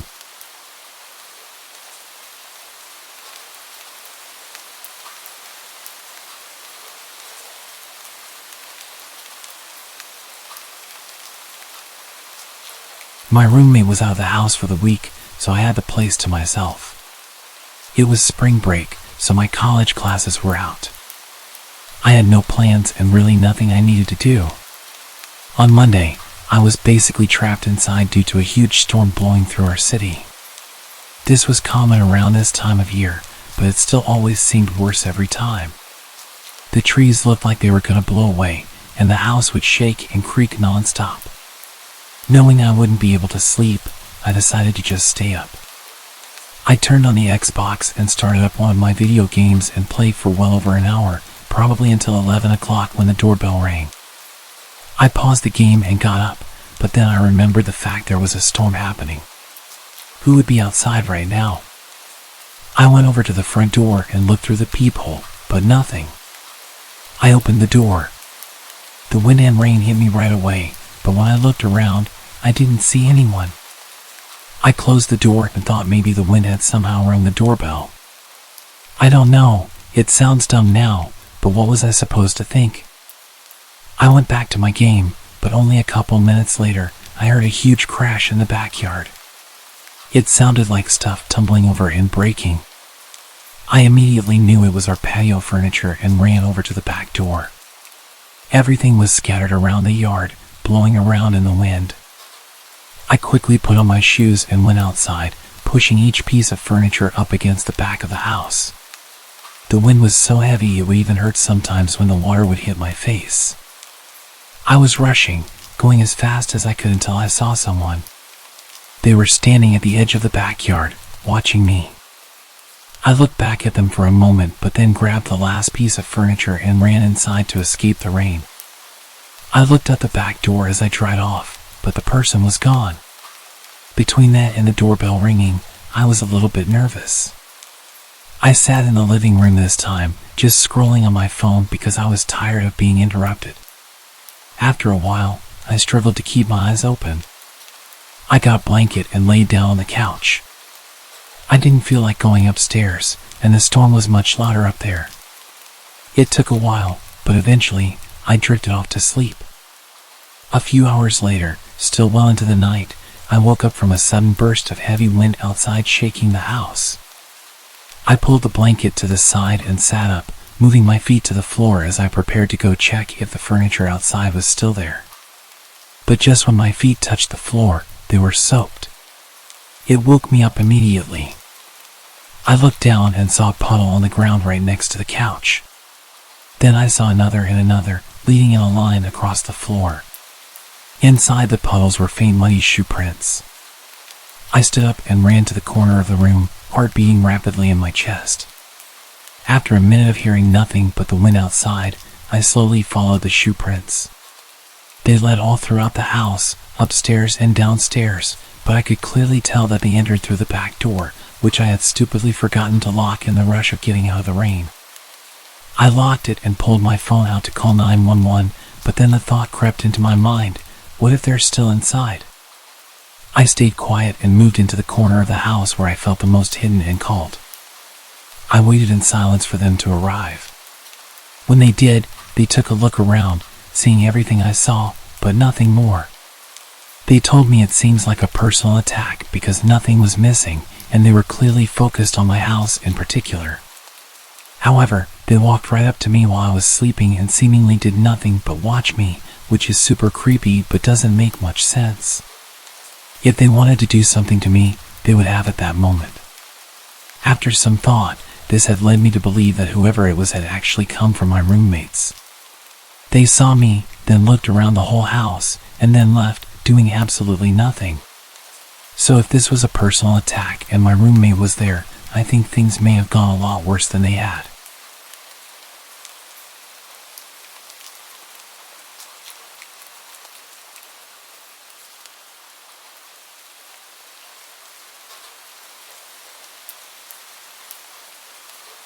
I want to share a story about the time my family's house got broken into. It was a really creepy experience. It happened one dark October evening while I was in high school. Back then, whenever I got home from school, I would go up to my room and lie on my bed and read some comics. On the day of the break-in, it was just me in the house. My family had gone shopping, so I shut myself in my room and lost myself in my books. It was great. I needed the toilet though, so I left my room, and that's when I noticed something strange. The smell of tobacco smoke. This was really weird since I don't smoke, and no one in my family does either. I'd never smelled this smell before in my house, so I went in search of the source of the smell. I began my search in my little sister's room as I noticed the door was slightly ajar. I pushed the door open and switched on the light, and in my little sister's room was a full-grown man. There was a stranger in our house. He was holding his shoes in one hand, and he was rummaging through my sister's drawers with his other hand. I guessed that he had taken off his shoes so that he could move around more quietly. My heart stopped, and my skin went as cold as ice. Somehow I managed to ask, "What are you doing in here?" Despite my fear, he started babbling, creating random excuses, none of which were plausible. It was really crazy. My heart was racing now, and I didn't know what to do, so I just grabbed him by the arm. I didn't want him to escape, and he didn't resist or complain. He kept silent. Luckily, my grandfather lived close by, so I led the intruder with me to his house. When we got there, my grandfather called the police. After some time, the police arrived, and they filled us in on the details. After they interviewed him, it turns out that the man lived in one of the apartments across the street that looked directly into our house. Things got really creepy when he told the police that he'd been in our home several times. He said he liked to break in even when there were people in the house. Despite the police interview, the man broke down and confessed. He said the main purpose of his repeated trespassing was the fact that he was drawn to my sister. He had some sort of obsession with her. He told the police that the day I apprehended him, he was looking for some of her underwear to take back to his apartment. He said that the only reason he picked my sister was due to the simple fact that she was his type. He confessed to entering other people's homes too, anyone who was his type. He said that the only reason he went unnoticed by the occupants was that he was very careful not to disturb anything or steal a thing. No one knew he was coming or going. It seemed that this guy had an understanding of our family's movements, our schedules, that kind of thing. It was clear that he'd been watching our house and our family for a long time. He knew how to get in easily, must have searched for a weak point of entry. He had done this many times without being caught, and my guess was that he began to get careless, which was how I was able to catch him. I only caught him due to the cigarette smell. I can't tell you how horrifying it is to find someone standing in a dark room in your house when you're at that age. I literally have no words for how frightened I was. Of course, we threw away all of my sister's underwear. We decided to get her new clothes. I mean, how could she feel comfortable wearing anything that man had touched? I think my sister has suffered mentally with this, and it's a thing I don't speak to her about. I'm just glad I caught him. Who knows what else he might have tried doing. Maybe stealing the clothes was just the beginning. I don't want to think about it.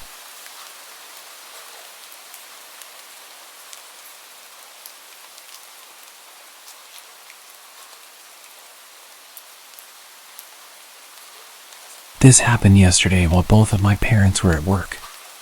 For context, My dad's a mailman, and my mom is an RV saleswoman. They're always on their feet, so neither can pick up their phone very quickly. I do have an older brother, but he's at college 2 hours away, so he doesn't matter in this story. I was sitting in the living room with my dog when I heard people talking in the hallway. This isn't unusual because I live in a third-floor apartment, and there's a noisy family next door that brings over friends a lot. This was also a Saturday, so I wasn't expecting complete silence. I obviously just ignored the talking since it's not that loud, and I had headphones on. But my dog perked up and walked towards the door with an alert posture. The hair on his back was sticking up, which he never usually does. So I got concerned and took my headphones out. This is when I heard the voices from before, which were 2 adult men yelling very loudly in the apartment hallway. I got a bit freaked out, so I pushed my dog away from the door, made sure it was locked, and crept towards it to make sure they weren't near my place. When I looked out, I couldn't see either of them, and because the only blind spot in my peephole is directly to the right, I knew they were at my neighbor's. As I'm leaning against it, my whole front door starts shaking because the men are banging on the neighbor's door and still yelling things like, "We can hear you," and "Come out." But I didn't want to show that I was home. At this point, I grabbed my dog and pulled him into my room while I tried to call my dad, who luckily picked up after a few rings. He told me that I should just stay in my room and stay quiet, and that they would go away. I did stay in my room for the most part, but I called my best friend just to have someone on the phone because my dad couldn't stay talking to me. My room is the furthest from the door, so they definitely wouldn't have heard me whispering to my friend about the situation. After about 5 minutes, I stopped hearing the banging. I told my friend I was going to check if I could hear anything. When I got out there, I didn't hear the banging anymore, so I moved closer to listen. I looked out of the peephole and I could see one of them pacing. I freaked out again and started creeping back to my room. That's when I heard one of them say, "Maybe we got the wrong house."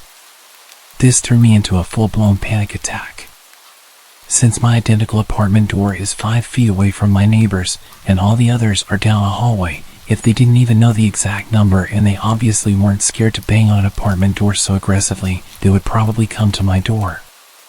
So, again, I pulled my dog into my brother's room since it had a lock, and I camped in there. I waited for about 10 minutes before I heard the banging calm down again. I couldn't hear any talking from my position. I was texting my friend, who also lived in the complex, about what was happening. That's when the banging started again, but this time they moved to my door. They went through the same routine, but they were much more aggressive. I could hear them slamming, kicking, and hitting my door, all while yelling for some guy to come out. I called my brother later, and he told me there's no way he could have been involved in this, especially because he's 19, and those men had to have been at least 25.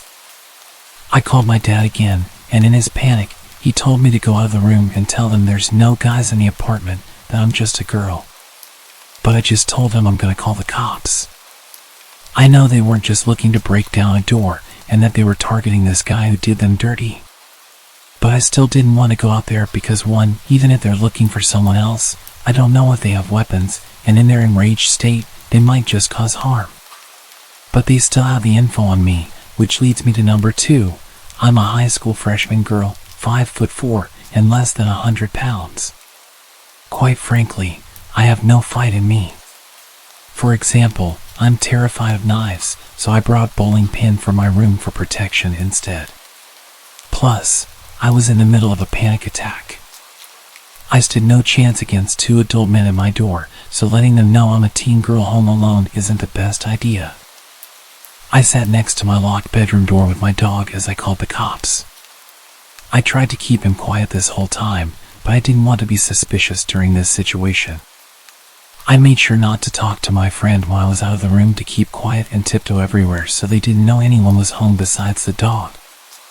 I'm pretty sure they didn't know anyone was home, even though they said, "We know you're in there," during their yells. Because earlier, they were unsure if they even had the right place. I was on the phone with the cops for a few minutes before I heard light knocking at my door, making me realize I wasn't so much in shock that I didn't even know the banging had stopped. The operator said it was the cops, so I ended the call and answered the door. The officers told me the guys took off just before they got there, and they asked me a few questions about male family members and if they could have any correlation with this.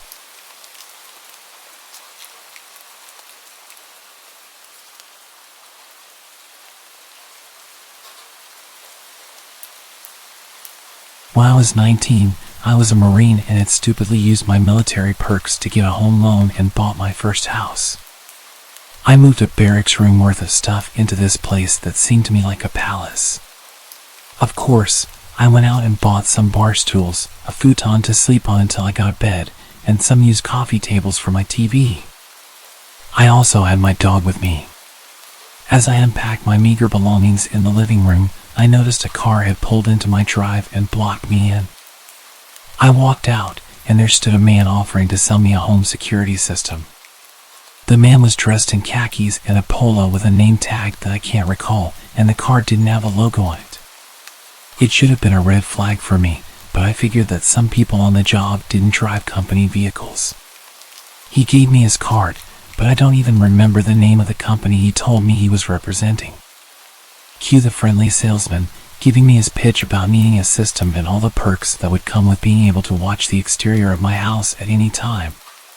As a low-ranking military member, I knew I couldn't afford yet another thing, so my mind was working to try to get this man to go away. I even considered ninja chopping him or whatever it is that we Marines do in hand-to-hand just to get him to leave. But I'm a sort of passive person. I'm too nice. Nah, let's call it polite. I won't be rude to someone doing their job. I've been in customer service. I can relate. I tried politely declining his offer after he had tried to show me some stuff on his iPad, but you know how persistent these types are. I'll admit to my own stupidity when answering his questions, like giving out too much information. Do you live alone? No, I live here with my wife and our 3 large dogs.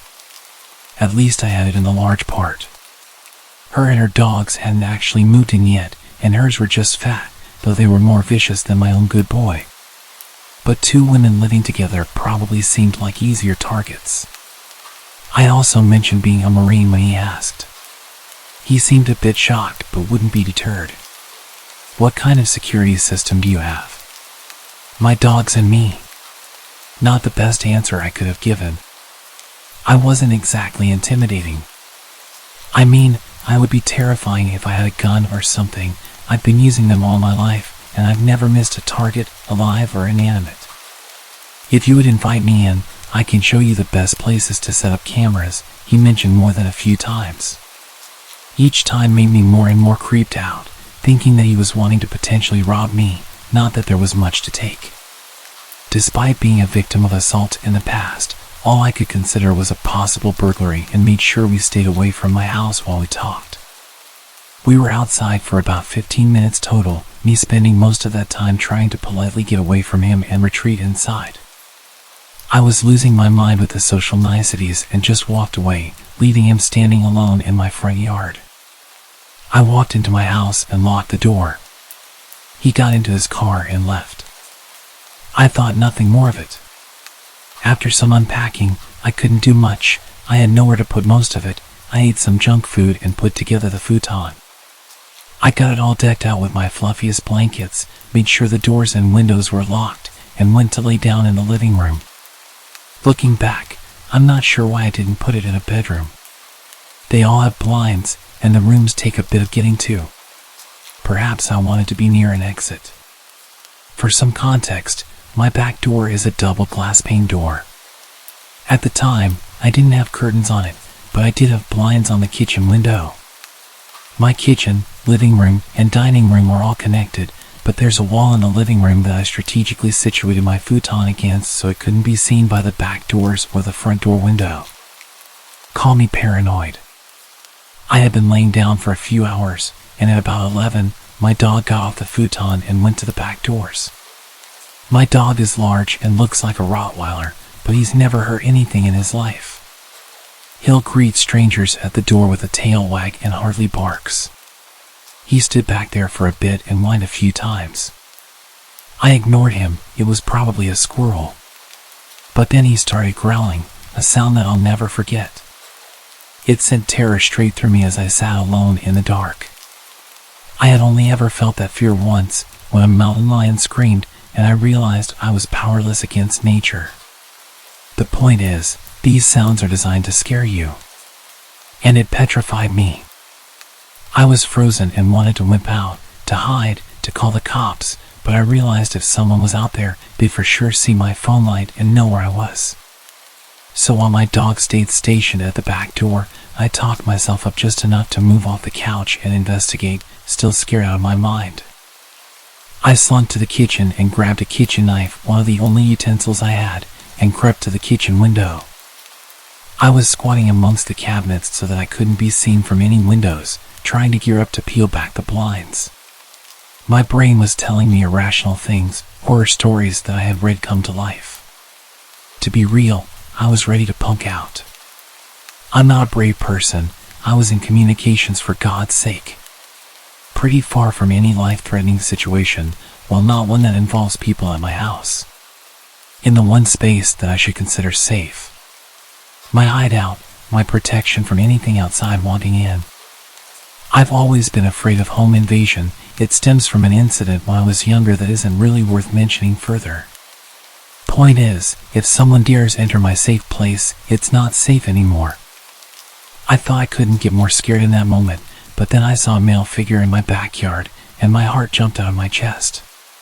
He wasn't very far from the window I was looking out of. He was bold enough to not wear anything over his head, and I saw the blonde hair in the moonlight. It only took me a few seconds to recognize the security salesman in the dark. He was on the edge of my porch, watching my back door. Watching my dog. I jumped up quickly, climbed over the bar counter, and turned on the lights as I went towards the back door to let my still growling dog out in hopes that he'd at least get rid of the man, if not injure him. No dice. As soon as the lights came on, he had just enough time to go jump the low part of the fence to safety before my dog even got off the porch.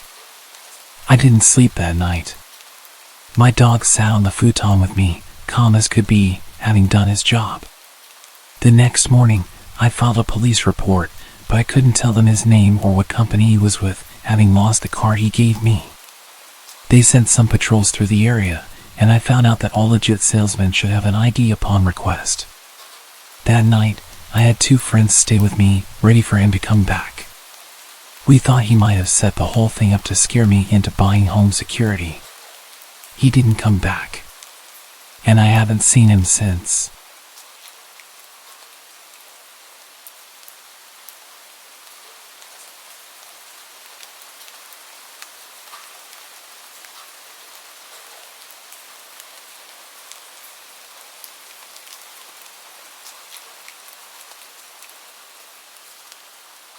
This happened about 20 years ago, and I don't think I will ever forget it. Back in those days, I was an apprentice hairdresser for one of the top 5 ranked stylists in Japan. Training in that profession at that level was very strict, and beauty standards were a bit different. You probably don't need me telling you that, but it's probably worth keeping in mind. Back to training, it was long, and the time off between sessions was pretty much non-existent. We were expected to be at training even during national holidays. I'm not sure if that was strictly by the books, but as impressionable young stylists, we couldn't be seen refusing training. I think I had about 3 or 4 days off for summer. I took them all at once, and a lot of my friends and coworkers used that time to head back to their hometowns and see families. Since I lived really close to where I was studying, I didn't want to use my time off just hanging around at home. I could do that any time. So, I accepted an offer from one of my seniors to visit his hometown. It was really late by the time I finished work, and we managed to get to my senior's hometown at around 2 a.m. The satellite navigation system told me that we were about 15 minutes away from arrival. The roads were dark and empty. We were the only ones on the road that late. He lived in the middle of nowhere, so that could have been a reason. I remember seeing empty fields on either side of the road. I kind of regretted coming already. I mean, what the hell were we going to do here? He should have probably mentioned that he lived in the rural countryside. I just watched the road and tried to stay awake. I should say that I was driving. I felt like driving since I didn't get to drive much. I might have changed my mind if I had known it was going to be that far to get to his family home. Then suddenly, something appeared out of the darkness in front of the car.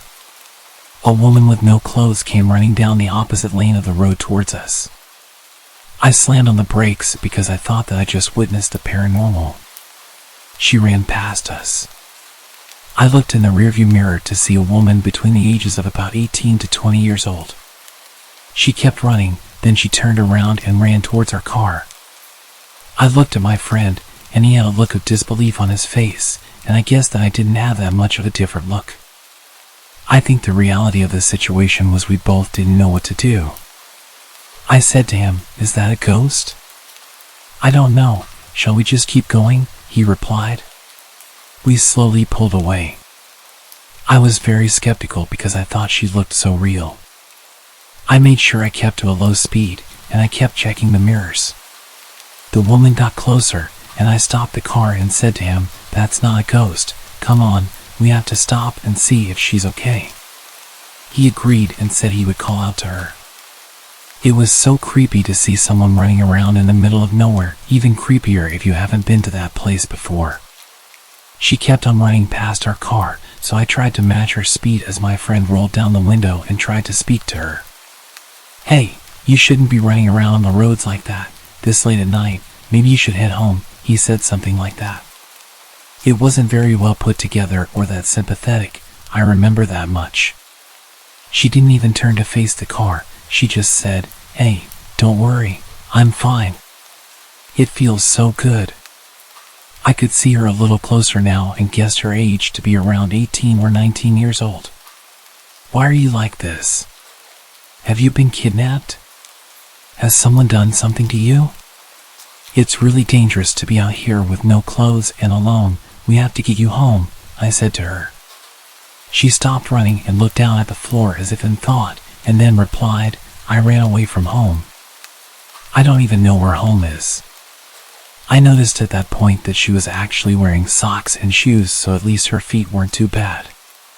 She stood there with her hands behind her back, looking completely lost and confused. It was very odd. I couldn't leave her out here. I told my friend in a hushed voice that we had to help her, and he sighed but then nodded. We decided to take her to the nearest police station. I had a dress that belonged to one of my female colleagues at work in the back of my car. Long story short, I told the woman to throw it on, and she reluctantly agreed. Once she was dressed and in the back seat, I turned to her and said, "Right, if you can't remember where home is, I can take you to the police, and we can figure it out from there, okay?" To that, she responded with something outrageous. "I hate the police. They're always on my dad's side. Please, can you just take me to a hotel? Hotels are safer than police for sure. You can stay there with me. Hold me tonight. I'm a virgin." We were young, but even though we were young and often threw caution to the wind, we knew that we had to get her somewhere safe.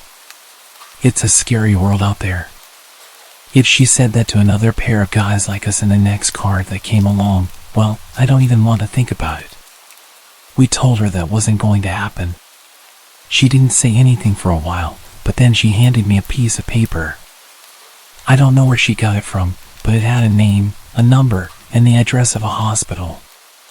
My friend saw the address and said, "Oh, I know that place." It was a psychiatric hospital. We called the number, and a voice that said it was the security department answered. I explained to the security guard what happened, and after we hung up, we got a call from the woman's mother. We found out where her mom lived and took her there. My friend said that he knew that side of town, but he had never been there before. The woman's mother was extremely apologetic over the phone. My friend spoke to her, and he said that he could tell that she was definitely genuine and sorry for the inconvenience. I felt sorry for her. It wasn't her fault. When we got to the house, we heard more about the situation from her mother. The woman we found out in the middle of nowhere had only just turned 18. She had been assaulted by her biological father when she was 16. A few days after he did what he did, she stabbed him in the neck with a box cutter knife. She was admitted to a mental asylum because of this attack. No one seems to know how she keeps getting out, but the mother said to us that this was the third time she'd successfully broken free. What a sensational story, I remember thinking. We drove the mother and daughter to the hospital at the mother's request. I could see how mentally tired she was by all of what had been going on. She was so polite and grateful, she really impressed me. I mean, with all that happened, she seemed to be incredibly in control of her own emotions. The girl didn't seem to say much, she seemed to like the dress we gave her. The mother apologized for not washing it before returning it, and we both agreed that no apology was necessary. Obviously, she got dressed into clothes of her own. She disappeared upstairs to change and then she came back, and we took off. She didn't say much when we were driving. She was taking being returned to the asylum a lot better than expected. I thought that she would be going kicking and screaming. Her mother spoke with her in the back as we drove. She said, "You didn't get injured or anything when you were out, did you?" "No, I'm fine," the daughter responded. "Oh, that's great, I'm relieved," the mother told her. We left them at the hospital and told them that we couldn't stay because we were already really late getting to my friend's parents' home. My friend's parents were really worried by the time we got there. I think that we both wanted to tell them everything about the situation, but we were too tired to go through it all again. At that point, I just wanted to go to sleep. I stayed with him and his family for 3 days. It was actually a really great time and just what I needed, a break from studies in the city. It was certainly going to be a trip I would never forget. We said our goodbyes to the family, and his little sister asked us for a ride to the station. I said that it wouldn't be a problem. Just before we dropped her off at the station, she said something that scared the hell out of me. "Hey big bro, why does your friend have a box cutter stabbed in the back seat?"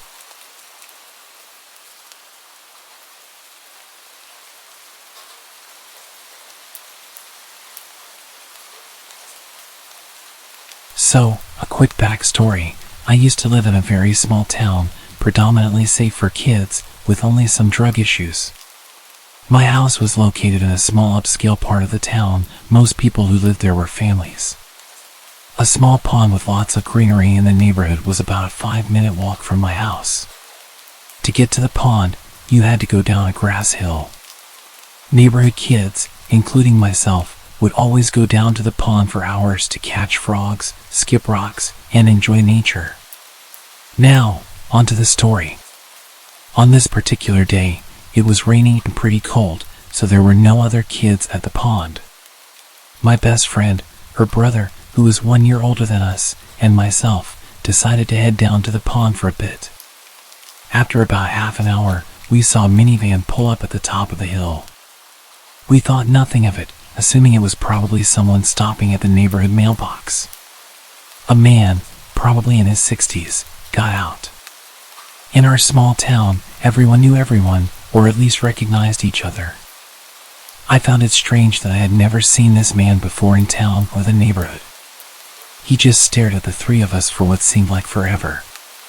Suddenly, he yelled at us, saying, "It's not safe down there, you kids better come up here." My best friend and her brother looked terrified, and I had this gut feeling that something wasn't right. We didn't respond, but he kept repeating that phrase. "It's not safe down there. You kids better come up here." Our fight or flight reaction kicked in, and we all sprinted up the other side of the hill, just a few meters away from him and the minivan. As soon as he saw us running, he got into his minivan and started driving slowly behind us, literally following us until we reached my house. Fortunately, my garage door was open and my parents' cars were parked inside. We hid behind one of my parents' cars and watched as he pulled to the side of my house and parked. My parents were inside, unaware of what was happening. He stayed parked in front of my house for a couple of minutes until my dad came outside to take out the trash and saw the three of us hiding. I guess the man saw my dad and drove away, but as soon as he left, we told my parents everything. Even now, 12 years later, my parents still think we were being overdramatic and that the man was genuinely concerned for our safety because of the weather. Nonetheless, we weren't allowed to go back to the pond anymore. I understand why they think this. The three of us tended to exaggerate things and be dramatic. However, I knew from the strange feeling I had when I first saw him at the top of the hill that something was off.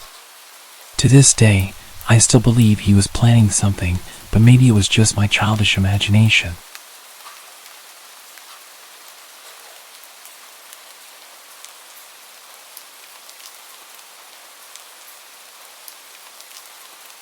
I used to work in a hole-in-the-wall gas station in the sticks of North Carolina.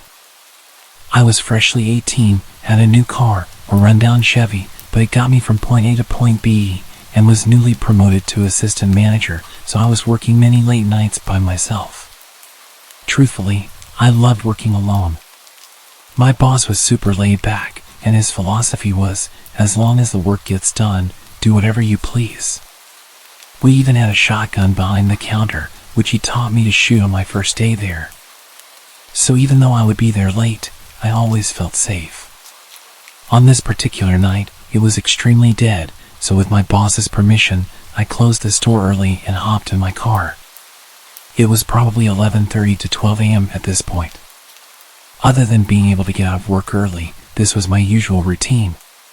Nothing seemed out of the ordinary. I texted my roommate to let her know I was getting home early. We always looked out for each other like that, lit up a cigarette, and then started on my way home. For those of you who don't know North Carolina very well, I'm going to provide a little bit of detail regarding the terrain. From where I worked at the gas station to where I lived, I had to drive down the back roads. These roads consisted of very dense woods on both sides. Sometimes, the woods would seem so thick that you really couldn't tell where you were, especially at night. This could be intimidating to those who don't know the area, but honestly, I was more worried about deer jumping out in front of me, which was a common occurrence in this area. I'm driving down the road, blaring Nirvana, my favorite band at the time, and just being a typical 18-year-old grunge kid who had newly discovered the freedom of being an adult and getting off work. When all of a sudden, I see something in the middle of the road, probably 75 to 100 feet ahead. At first, I thought it was a deer, but it looked too small. So I started to gradually slow down, ultimately coming to a stop. I have to wear glasses when I drive. I mainly need them at night, but my eyesight isn't terrible enough for me to make it a habit. I grabbed my glasses and put them on. Now being able to see much more clearly, I almost shat myself at what I saw. It was a woman. An older woman, wearing what looked like a nightgown of some kind. Her hair was in disarray, she had her hands behind her back, and she was just standing there, in the middle of the road, just staring at me in my car. Let me remind you, we are practically in the middle of nowhere. There are trees as far as my headlights can shine, and it's midnight. I'm naturally paranoid, so all sorts of questions were running through my head. Who is this woman? Where did she come from? It's midnight. Are my doors locked? Why is she out here at midnight? Should I honk my horn at her? Should I call the police? What if she has Alzheimer's and doesn't know where she is? Or what if she's an escaped patient? Even though the closest mental facility was 3 to 4 cities away, I didn't exclude that possibility. I thought about calling the cops, but I got my phone and of course, there was no cell service. This encounter went on for a while, just sitting in the middle of the road, mentally questioning what was happening. It's now way past midnight. She's still standing there, just staring at me with this zoned-out look, hands behind her back as if she's observing me. I'm starting to get tired of this, considering that I had to be up early for work the next morning. So I honked my horn at her. I didn't expect what happened next. This woman's face turns from being spaced out to complete rage. And she raised her arms up. It looked like she was holding something in her hand.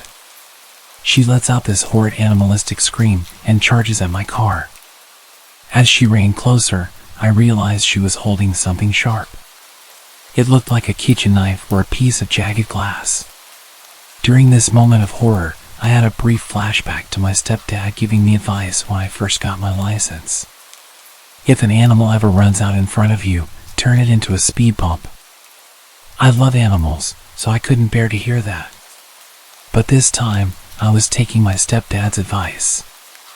I was going to turn this psycho into a speed bump. Serve the Servants by Nirvana started playing on the radio. I mention this because the song has much to do with the aura of the moment. As if it was in sync with this instance in time, the intensity of the song enabled me to let out the most intimidating primal scream that I could. Loud enough for her to hear it. The window was open because I had been smoking, and I hit the gas. She was running towards my car like she was going to jump on my hood. I guess she realized I had the utmost intent to hit her, in which at this point, the woman zigzags away from my car and runs off into the woods. Still in fight mode, I didn't question where this woman went. I was just glad that she was gone, so I accelerated on the gas and sped the entire way home. I got home at almost 1:30 a.m. My roommate was still awake, waiting up for me the entire time. She was extremely worried because it was way past the time I said I was going to be home. She had been texting and calling me. When I pulled up to her house, I got all of her texts and missed calls at once, so I started to explain to her what happened. My body went from fight mode to panic as I was recounting everything that happened. My roommate's mother was a 911 operator who also happened to be working that night. So she decided to text her mom to see if there were any silver alerts in the area. Immediately, her mom texted back and said there wasn't. That alone gave me goosebumps to the core of my being. There was no explanation as to where this lady came from.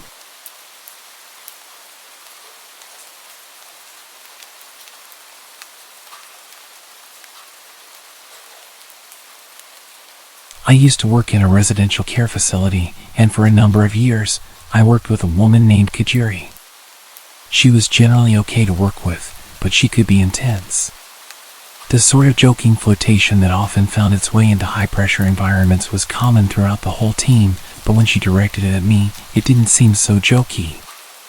It took me forever to realize, because I usually didn't notice someone flirting with me until someone else pointed it out 6 months later.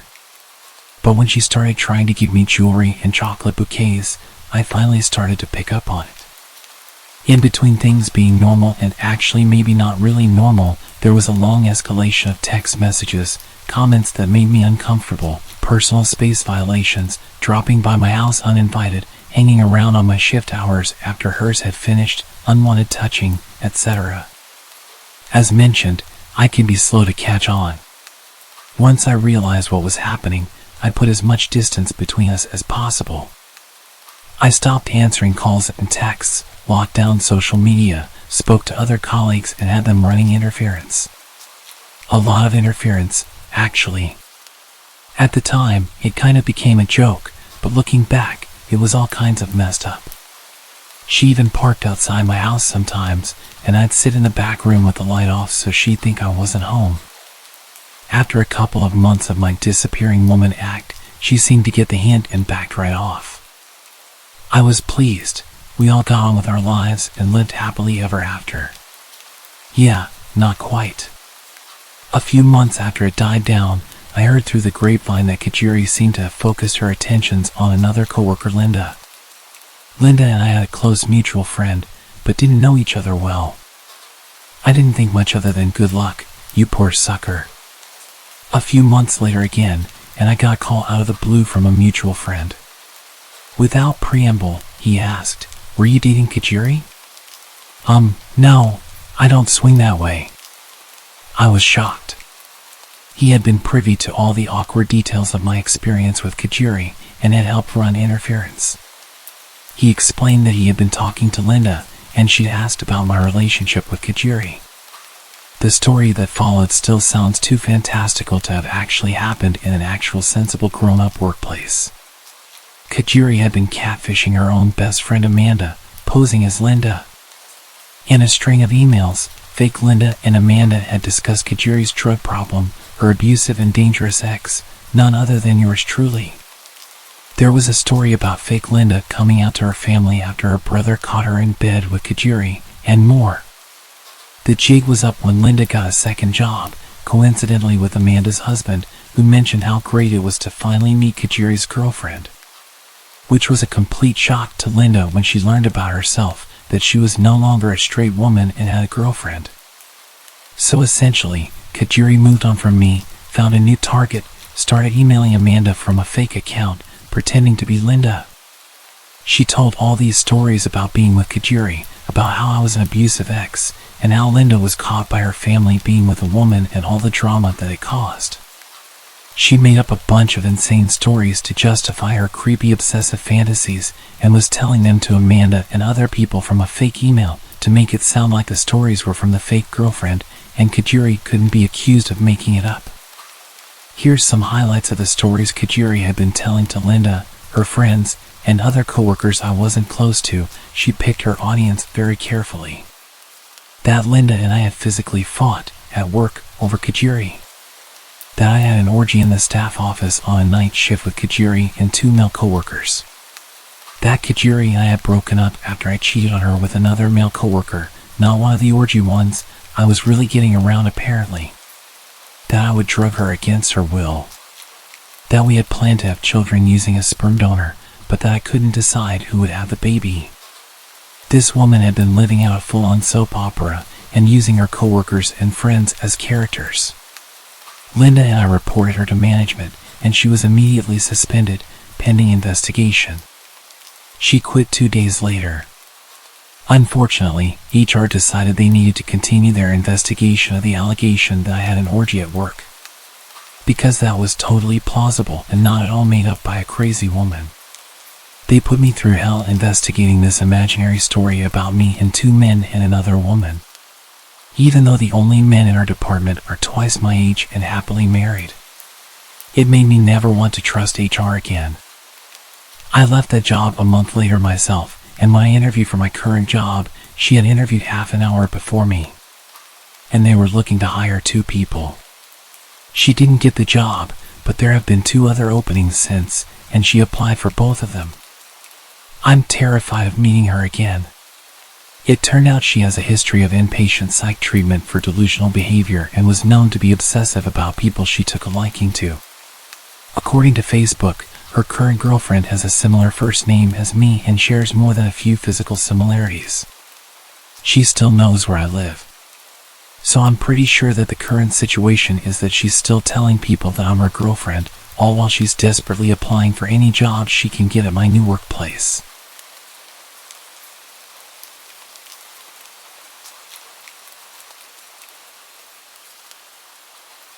Okay, so I wasn't conventionally, nor classically pretty. I was the duff in any friend group I found myself in. I never worried about being hit on, disrespected, or kidnapped. Safety concerns were never an issue for me when going out because I was never the one anyone wanted to get to know or be around. I was just too plain. It was always me who had to look out for my friends, male and female alike. I used to go to a local bar almost daily. I didn't drink alcohol there. I just ordered a regular Coke and waited for my ride home. It was my usual hangout spot after work, so I sat, chilled, and minded my own business. A few weeks ago, I had just finished work and was sitting at my regular spot, sipping my drink while working on a new pendant I was making. I had started wire wrapping crystals into jewelry. I didn't expect anyone to strike up a conversation with me, knowing I basically blended into the walls, despite the staff knowing me and paying me slight attention and being nice to me. But this weird guy I'd never seen before came over and sat at my table across from me. I was surprised and engaged in a small conversation that I can't even remember how I started, but he began asking me a few questions about myself that seemed normal and flowed together, so I didn't think much of it. Again, being plain, I didn't think anyone would take interest in me. By then, I had drunk 3 glasses of soda and needed to use the restroom, so I grabbed my phone and purse and went. When I returned a few minutes later, I resumed working since none of my stuff had been touched.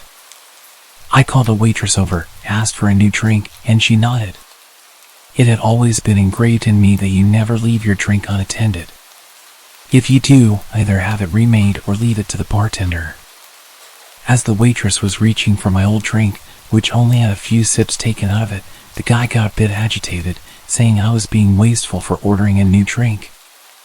I looked at him. eyebrows raised in confusion, and asked why it was his concern. It was my money after all, and refills were free. He then accused me of making more work for the waitress for no reason. Annoyed, I told him firmly that it was my business, and if he didn't like it, he could leave. He attempted to wave off the waitress changing my drink, but I had enough of his nonsense and flatly said, "You drink it, if you think it's such a waste." It seemed to catch him off guard. He looked shocked, then a bit angry, before storming off. I then handed the drink to the waitress, expressing unease about the guy I was talking to, and asked her to inform the bartender to keep an eye on him. I requested to have my drink dumped out and only water served from then on. I left for home after being picked up shortly after, and the next day after work, I found out he had been arrested for assault. I only found out today what exactly had happened. Apparently, he had gotten into a fight with the bartender working that night. The bartender caught him tampering with the girl's drink while she wasn't looking and prevented her from drinking it. The guy got angry, leading to a physical altercation. The cops were called, and now he's awaiting trial. It turns out he was trying to see if he could take advantage of someone like me, someone who always let her guard down due to low confidence. He thought I'd be an easy target with just a little attention. When I didn't consume my drink upon returning, he targeted another girl. If he truly was targeting me, I have to question his sanity and sobriety.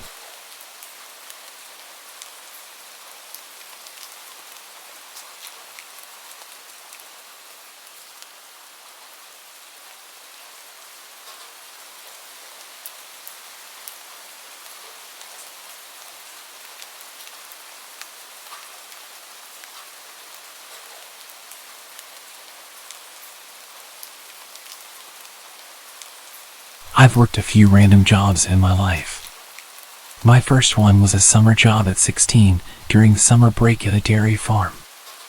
I absolutely hated it there, and it made it harder for me to find the motivation to even try finding work again when the time came.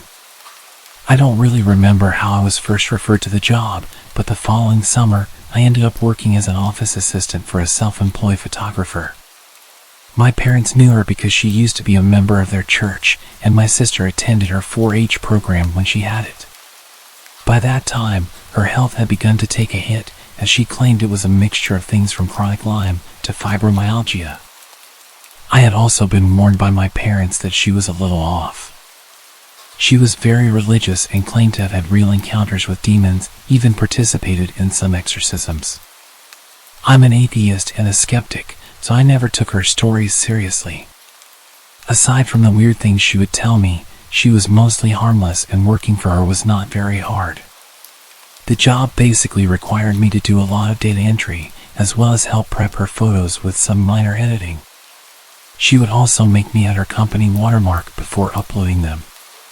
They'd end up on a site where her customers could browse them and then pick which ones they wanted to order.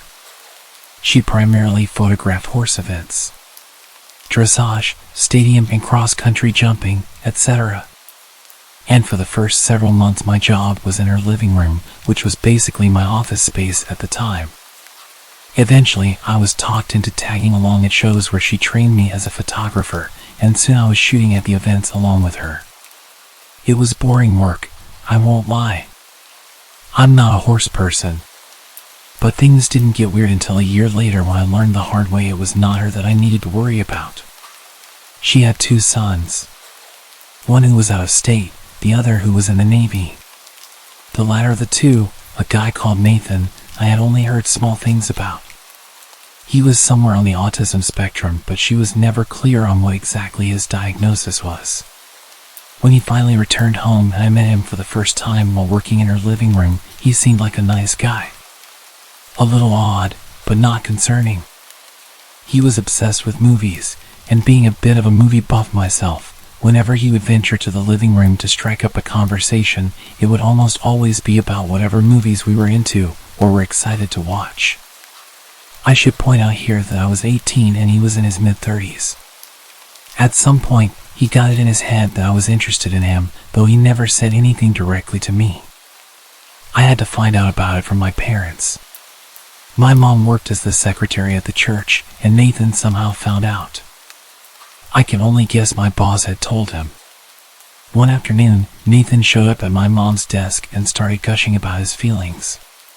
He talked about how much fun I was, how he loved talking to me, how he was planning to take me to the movies and take me to his church, and all these other plans he had for me. My mom was beyond uncomfortable, as was the pastor who happened to overhear it. And when I got home that night, she told me what had happened and suggested I make sure not to lead him on. I was completely baffled because I hadn't done anything. We'd never even discussed the possibility of doing anything together. I got even more uncomfortable around him over the next few weeks. I made an effort to acknowledge him less when he was around and keep the conversation short while stressing I had to do work. Eventually he got his own place and moved out of his parents' house, so I figured the problem had solved itself. A couple years later, I had moved out, my boss's company had closed, and I was working somewhere else. I was friends with both my boss and Nathan on Facebook, and around that time I was finally coming out as an atheist, something I couldn't do while I was still living at home. One night, my old boss messaged me, asking about a ring I had on my finger. It was a black ring with a white solid star in the middle of a black circle. Already knowing where she was going with this, I told her it was just a ring. She started accusing me of wearing a pentagram because she didn't know what a pentacle was and that I was promoting Satan. I tried several times to explain to her that not only was it not that symbol, but that also paganism has nothing to do with the devil anyways, but she refused to listen, so I just ignored her. It was typical behavior of her and not worth the argument. The next morning, I had a message from Nathan telling me I needed to come to his church with him. I told him no, and the messages I received back gradually grew angrier and angrier. He went from asking to demanding I go with him. He told me I was lost and that I would not find the answers I needed by living the life I was. Eventually he outright said he thought the fact that I was wearing a pentagram was disgusting and that I was opening myself up for possession. Knowing there would be even less of a point in arguing with him than there was with his mother, I went ahead and blocked both of them, deciding I was done with it all. Then he started showing up at my workplace. He would always search through the store until he found me, and then once he did, he would corner me and not stop talking to me no matter how many times I tried to dodge him or tell him I needed to get back to work. Eventually the managers caught on and started intercepting him whenever he showed up. I wasn't making enough to pay the rent with that job, so I had to take up a second one. Within a week of working my second job, which was in a different town, he started showing up there. This time I told the managers who he was, and after that, every time he showed up, I was allowed to hide in the back room behind a locked door while they sped his order along and got him out. One of those many encounters, while I was hiding in the back, one of the managers was back there with me, inputting employee time punches into the computer when the both of us heard Nathan shout in our direction. "I know you remember me." That was the last straw for them, and they told him his business was no longer welcome there. He stopped showing up at my other job as well for a while. Fast forward to a few years later, I was getting used to not having to look over my shoulder every shift or check the parking lot for his truck. Then one day, he reappeared. He was browsing a section I was walking past when he spotted me and got this deer in the headlights look. I made a beeline to the break room because just seeing him made me scared. After that, he started showing up regularly. I would always find ways to dodge and avoid him, but he would still eventually spot me and know I was still there. I was debating whether or not to tell the managers, because at this point it had been a while since he had done anything, and saying something just because I was nervous didn't feel right. Call me a coward or an idiot, but that was my thought process. What happened next made me regret not speaking up.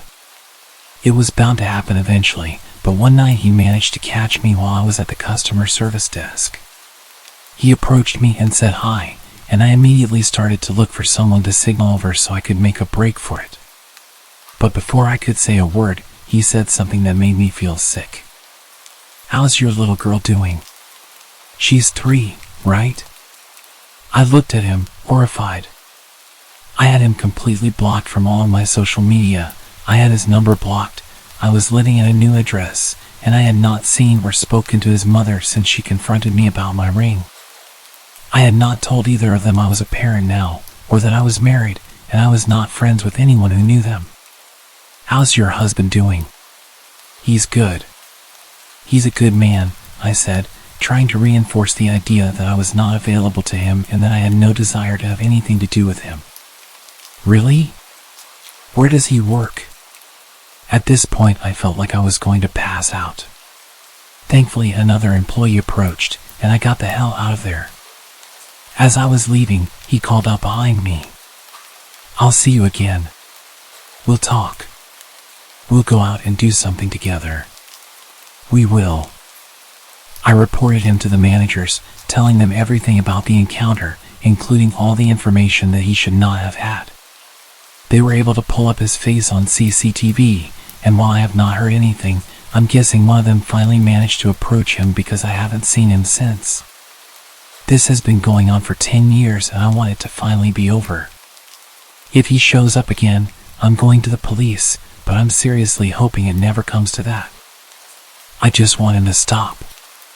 I haven't seen him since the incident with my managers. I think he may have gotten scared off.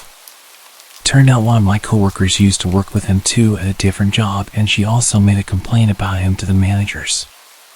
I don't know what they did with that information afterwards, but I know he hasn't shown up since.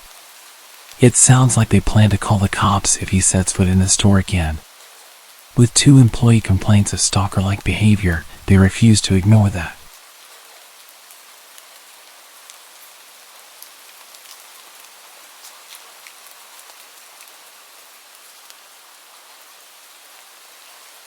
In 2002, I was 14 years old, starting freshman year. I was an awkward, nerdy girl that didn't know how to handle attention from boys, so you could say I made things worse for my situation. I had a knack for making friends with the weird people no one liked, but I tried to be friendly with everyone I met, so it wasn't a big deal to me. Unfortunately, that was also my downfall. Clubs were a big deal, and they actually had an anime club, so of course I was all about that. First club meeting, I sat next to a couple of friends and soaked it all up. I thought I was finally with my people. Then here comes Stalker Kid. I'd use his real name, but to this day I have no clue what it is. He sat in front of me, and being that person, I said hi. I could tell he was uncomfortable and didn't know anyone, so I was just being nice.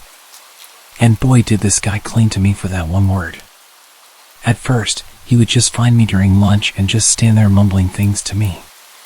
He had such a soft voice, high-pitched, mousy little guy, that you just felt unnerved when he spoke to you. The way he would look at you as he spoke, I could never look him in the eyes.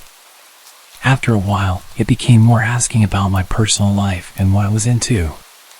Me being dumb and naive, I tried to be friendly and chat while feeling incredibly uncomfortable. After a while, me and my friends would move to different tables, benches, even hallways to avoid him, but he always found me.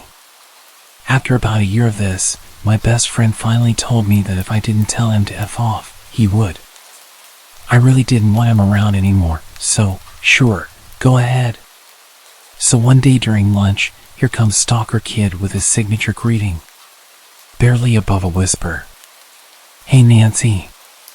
My buddy just goes, "Dude, she's not interested, F off." Looking hurt, he shuffled away.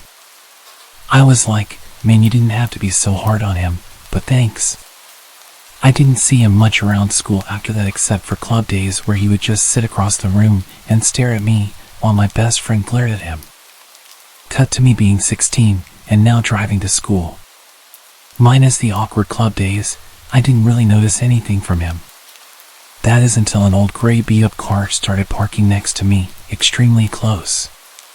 One day after school, he was waiting for me in that car. He started asking me how I've been, talking about prom and all that stuff.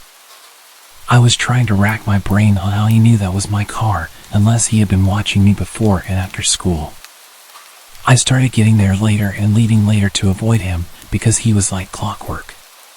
Finally, a boy I used to be friends with in elementary school was walking out with me and made a comment about how that guy is always next to my car and asked if he was my boyfriend. I immediately said no, and he's always following me around, and I hated it. It was really starting to freak me out. Bless this guy, because he walked right up to him and scared him off, threatening if he ever parked near me again he would kick his ass. I figured maybe that was enough to keep him away. So again, there was a small space where I would hear nothing of him except for my friends who had classes with him telling me how creepy he was. One friend had art class with him and said he would draw naked women constantly in his books. Junior year is wrapping up, and I started giving my best friend Jack lifts to school. He was on my way, so I figured why not. At some point, Jack started noticing that little gray car was always heading the same way after school and made a joke about stalker kid living next to him. Small world, right? I could only be so lucky. One day, as per usual, little gray car was following us, so we took a detour. Sure enough, he was with us every step of the way, and it was no longer a joke. We both started freaking out. I pushed the gas pedal as hard as my foot could push it and got the hell out of sight. A few other things happened. In order to get into prom, he had to ask someone from my year. So he asked some random girl from my softball team and then dumped her as soon as he got in. He then followed me all night. This includes to the after prom, where I had to avoid him the whole time. Our high school had a TV channel for kids to run, and during prom they would record the whole night. It took one of my friends to point it out, but throughout the whole video, it showed him behind me and following and staring at me all night. I didn't even realize. And the one that still creeps me out to this day is graduation for his class. I was scanning the crowd to see my friends who were graduating when I saw a hand wave as I passed by. I looked back, and of course it was stalker kid waving at me. How he picked me out of a crowd of thousands I will never know. 2006 senior year was great, no signs of creepy stalker kid, to the point where I kind of forget about him. I graduate, I choose a college in town, get a job at a local retail store and move on. Life was beginning to be normal. I work the gaming department, so you get the weird guys once in a while. One that I saw a lot was this little Mexican guy with glasses who never purchased anything but would just walk around from time to time. Then, stalker kid comes strolling in the doors and walks into gaming and just talks. I ask how he knew I worked here. He says his friend saw me and knew we were friends. I tried to radio for help for someone to come and get him out. Finally, a big guy from computers walks by and asks for my help in the back. Once he pulls me to safety, I tell him everything. From that point, security is aware and is told to watch for this guy. Of course, he wasn't doing anything physical, so all they could do for me is watch out for him. So every time he came in, they would tell me and I would dip back to the warehouse. I started seeing his friend, who he called Ninja, constantly, and all he ever did was walked around on his phone. I began to suspect he was texting stalker kid to tell him I was at work, because sure enough, 10 minutes later, he would come in. So I tested this theory and started walking randomly around the store.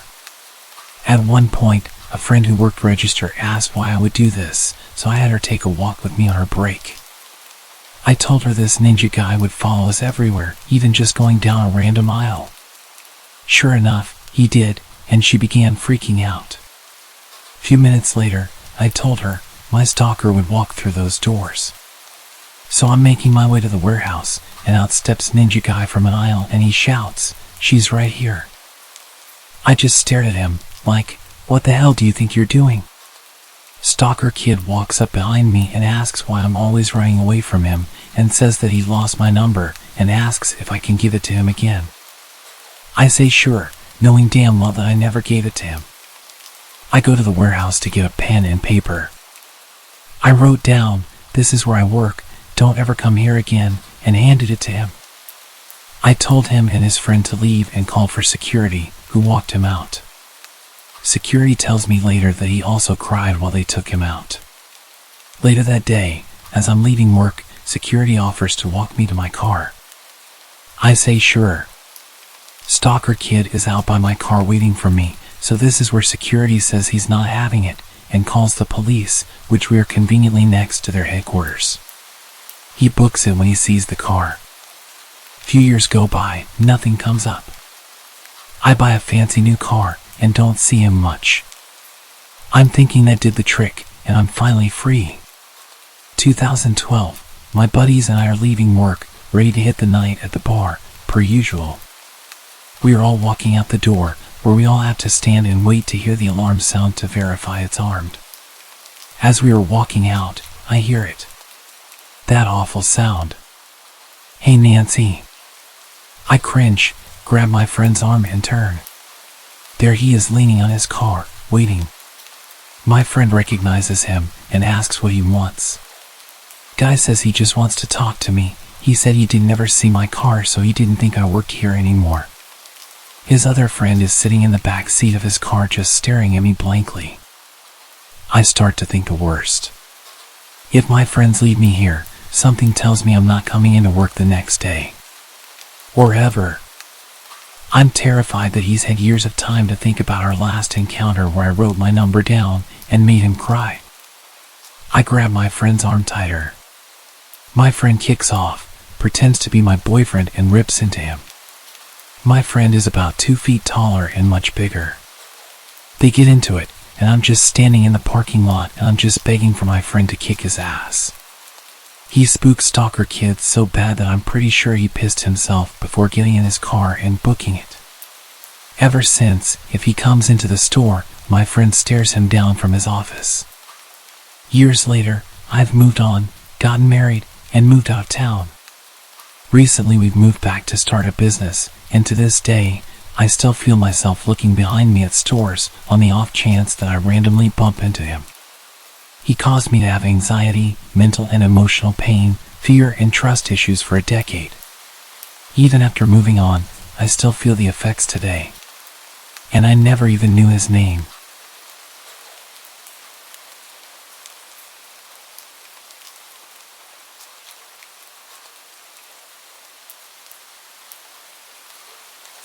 I'll begin by giving a little background. At the time this happened, I was a 16-year-old girl working at a chain coffee place while in high school. I am 19 now, and in college, 7 hours away from this place. This happened at a time in my life in which I was super shy and had a tough time standing up for myself. In retrospect, I could have handled it a lot better. I used to work closing shifts with my best friend after school. It'd be from like 3 to 10 p.m. We worked at a relatively dead store, so we spent most of our time playing music and talking. We did our duties like taking the trash out and restocking, etc., although both of us always dreaded taking the trash out, as we had to go out back. The dumpsters were behind the store, in a dimly lit area, next to a sketchy liquor store. One night a man came in pretty late. It wasn't unusual to have customers come near closing. It was just uncommon to see anyone we didn't already know. Our store was mostly just regulars. He was lanky and probably around 30. I mostly just remember his eyes. They were piercing, the type that never break a stare. I remember initially thinking he was attractive. Yikes. The way he spoke was short and concise, just ordering a small hot latte. I made his order and that was it. I told my friend about how I thought he was attractive, and we then started referring to him as the small hot latte guy. We always call people by their drink orders. He came a bunch of times after that. Each time staying a little longer and longer, talking a little more and more. One day he came with a woman, presumably his girlfriend. I remember I felt a little weird, like she was staring at me, or like they had spoken about me beforehand. She glanced over at him and said, "Wow, she is pretty." I didn't think much of it, said thank you, served them, and I thought that would be the end of it. He then began showing up and talking to me a lot without her. He started off as being friendly. I honestly don't even know what we talk about. Then he got kind of flirty. Initially I was just flattered, but being underage and immature, I didn't even think about the fact that it was kind of alarming. He began to stay for a while. Sometimes he would bring a laptop or a notebook. I could feel him staring at me and listening to our conversations. But at that point I wasn't getting creepy vibes from him, as my coworker and I had dealt with our fair share of creeps. He began by just giving little snacks or drinks. I would accept, but would never eat or drink them. It wasn't that I necessarily thought he had ill intentions, I just had a hard time accepting gifts. I remember one night he brought me a book about one of his favorite artists. I reluctantly took it but had tried to decline before. I remember telling him about one of my favorite musicians and sent him a link to a performance I really liked. He started being kind of sexual while still talking about the song. He then began talking super suggestively, and I would laugh it off and decline when he asked to send pictures. I began talking less and less and told my friend about the situation. She agreed that it was getting creepy and said I should maybe change my schedule. I told her I'd be fine, I'm stubborn. He'd still come every week at closing time, and he'd even stay in his car till we closed. Meaning he'd watch me go to the back to take the trash out. It was time to take out the trash and lock up, so we got ourselves together. I was opening the door while juggling like 3 bags of trash and saw something on the ground. I was confused at first, but then realized what I saw. It was flowers and a note. I felt sick to my stomach and looked around the parking lot. I didn't see his car. I threw them away immediately and told my friend I didn't want to read the note. She read it and told me I had to. It was something to the effect of, "I've never felt so connected to someone. You're breaking my heart. Please don't do this. I'm sorry." Looking back, I honestly didn't lead him on, but initially I felt as if I was in the wrong. Nonetheless, we turned the corner to take the trash out and both prayed the parking lot was empty. It was not. Let's just say the trash was not going to get taken out that night. I continued working there and still worked there on my breaks from college. I had different hours after that. Nothing happened for some time until one day he appeared again, just before I was supposed to leave for college. It was around 3 p.m. It was busy. He came in, stared at me, and then he left. That was the last time I saw him. Looking back, I was so naive and could have handled the situation so much better. I am forever thankful to my friend. She really supported me that whole time.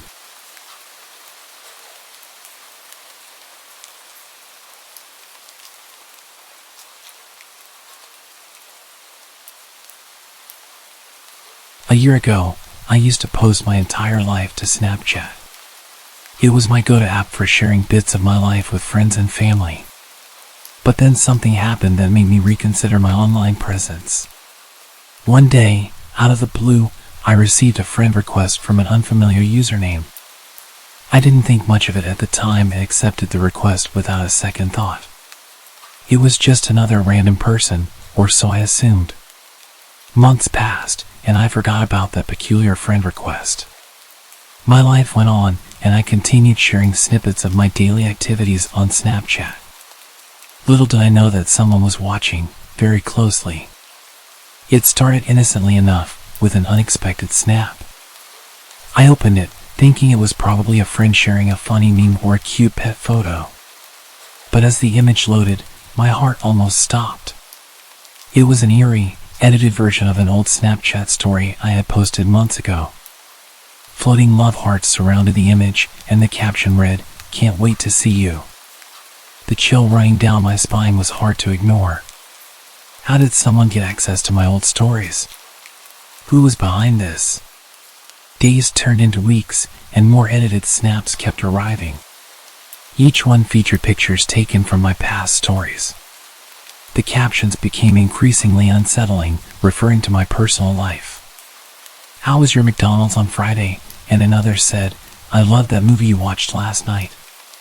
The sense of being watched was inescapable. I felt exposed and vulnerable, as though a stranger had invaded my privacy. It wasn't long before I decided to check Snap Maps, the feature that lets you see the real-time locations of your friends. My heart raced as I zoomed in on the map. There it was, a bit too close for comfort, the location of this creep. He was nearby, and the thought sent shivers down my spine. I couldn't shake the feeling that this was no ordinary prank or trolling. It felt personal, like someone was playing mind games with me. Fear gripped me as I realized the mysterious friend was getting closer to my location. I knew I had to act fast. I began taking screenshots of the disturbing snaps for evidence. Then, I contacted the local authorities and reported the unsettling situation. The investigation that followed uncovered the identity of the creep.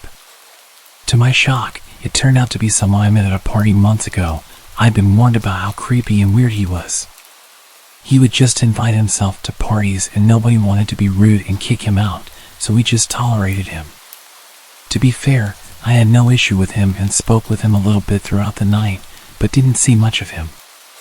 I guess being nice to the social outcast when everyone else kept him at arm's length was enough for him to become obsessed with me. They didn't end up charging him with anything, but they told him to leave me alone and explained to me that I could get a restraining order, but I didn't see the point.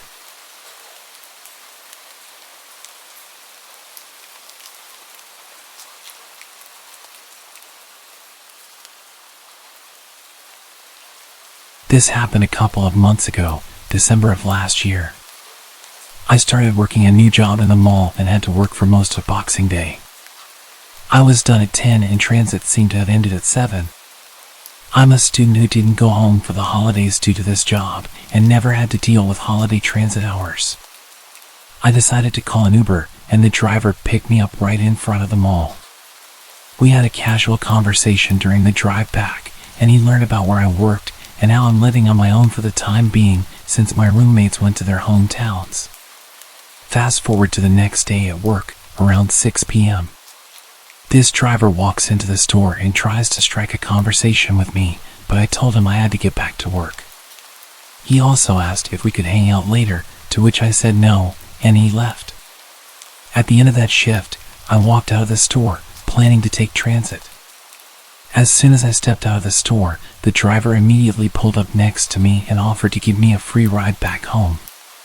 After going back and forth with me declining and him saying it's free, I decided to walk away and caught a bus home. I was pretty overwhelmed by the fact that he showed up to my workplace and waited 3 hours until I was done with work to offer me a ride home. I've reported this to Uber and they notified me that they suspended this driver, provided me with a full refund and gave me a link to provide to the police if I plan on filing a report. Silly of me to give away information like that to a stranger, but I hope to never meet that driver again. He was about twice my age, he knows where my home is, and my name. Lesson learned.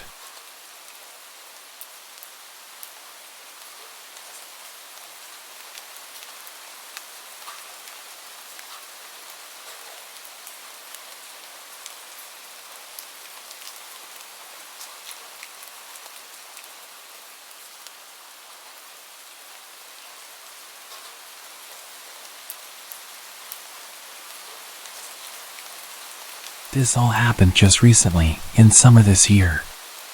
I'd been living with my parents until I had a good enough job to move out. About 9 months ago, I was finally ready to leave the nest. The place I found wasn't the nicest neighborhood, but it wasn't too bad. Some of my neighbors actually came over to welcome me and gave me some food.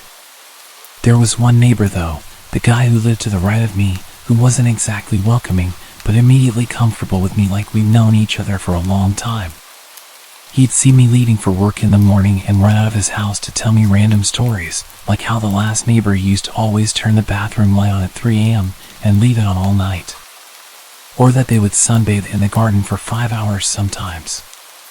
It was all very random, boring facts, and I'd barely get a chance to react to his stories before he was asking me intrusive questions. Like, why did you leave for 83 minutes last night? It's worth noting that his voice was a bit odd.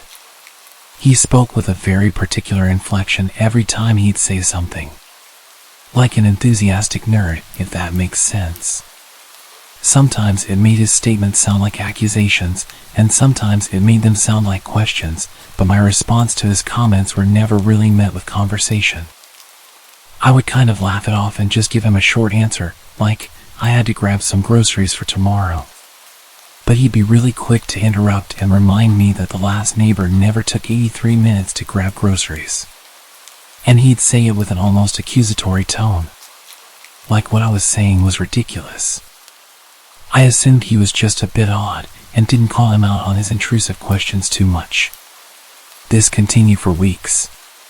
He either ran out to come and question me about my day-to-day activity, or he'd come knocking at random hours to tell me facts about my life. He would tell me that he noticed that I left at 8:33 this morning instead of the usual 8:26. I had different ways of reacting to this, sometimes thanking him for letting me know, sometimes being rather dismissive, but always friendly. He was never interested in any other kind of conversation. He'd tell me his observations and then leave. The months went by, and his behavior continued. Almost every day he'd stop me in the morning or come knocking to tell me something about his observations. He seemed harmless, so I just let him do his thing. One evening while I was going for drinks across the road, I asked my neighbor if she ever had any issues with him. She paused almost immediately and looked at me with a serious expression. What happened? She seemed really worried when she asked me. I explained to her that he would approach me constantly to tell me that he'd seen me turning on specific lights in the house at night, or that he'd point out changes in my usual routine. Nothing terrifying, but still creepy. At this point, she turned the music off and put her glass down. You need to be careful around him. She seemed disturbed, like I triggered a repressed memory. The people who lived in that house before you were so sweet. I can't prove it, but I know that they're gone because of him. Gone? What did she mean gone? I pushed her to tell me more, but she apologized and turned the music back on and changed the subject, ending the conversation. She did stop at one point to just make sure I locked my doors and not to invite him in at any point. That night, as I made my way back home, I watched his house closely as I crossed the road. It was noticeably dark. I never really paid it much attention, but I don't think I ever saw his lights on after dark. Whereas every other house on the street had at least a few lights in different rooms. I got to my door and paused. I looked towards his house one more time. I saw exactly what I was hoping not to. A glimpse of light. He was peeking at me. How long had he been watching the neighbor's house to know that I was over there? Was this all he did? Watch me? I went inside and remembered what my neighbors said. How often did I not even think about locking the door? Honestly, I think most nights I wouldn't even check. I clicked the lock and made my way to the back door. I took the key from the side and made sure it was locked. I put the key back in its usual place and made my way upstairs. As I dressed down into my underwear and made my way under my covers, I reached over and turned off the lamp. It had been a long night, so I started to drift off quite fast.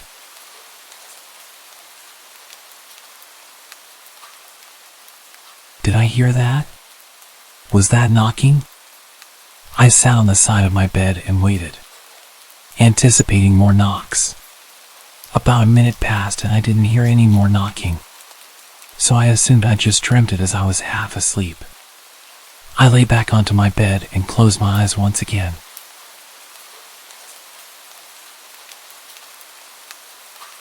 No, I definitely heard something.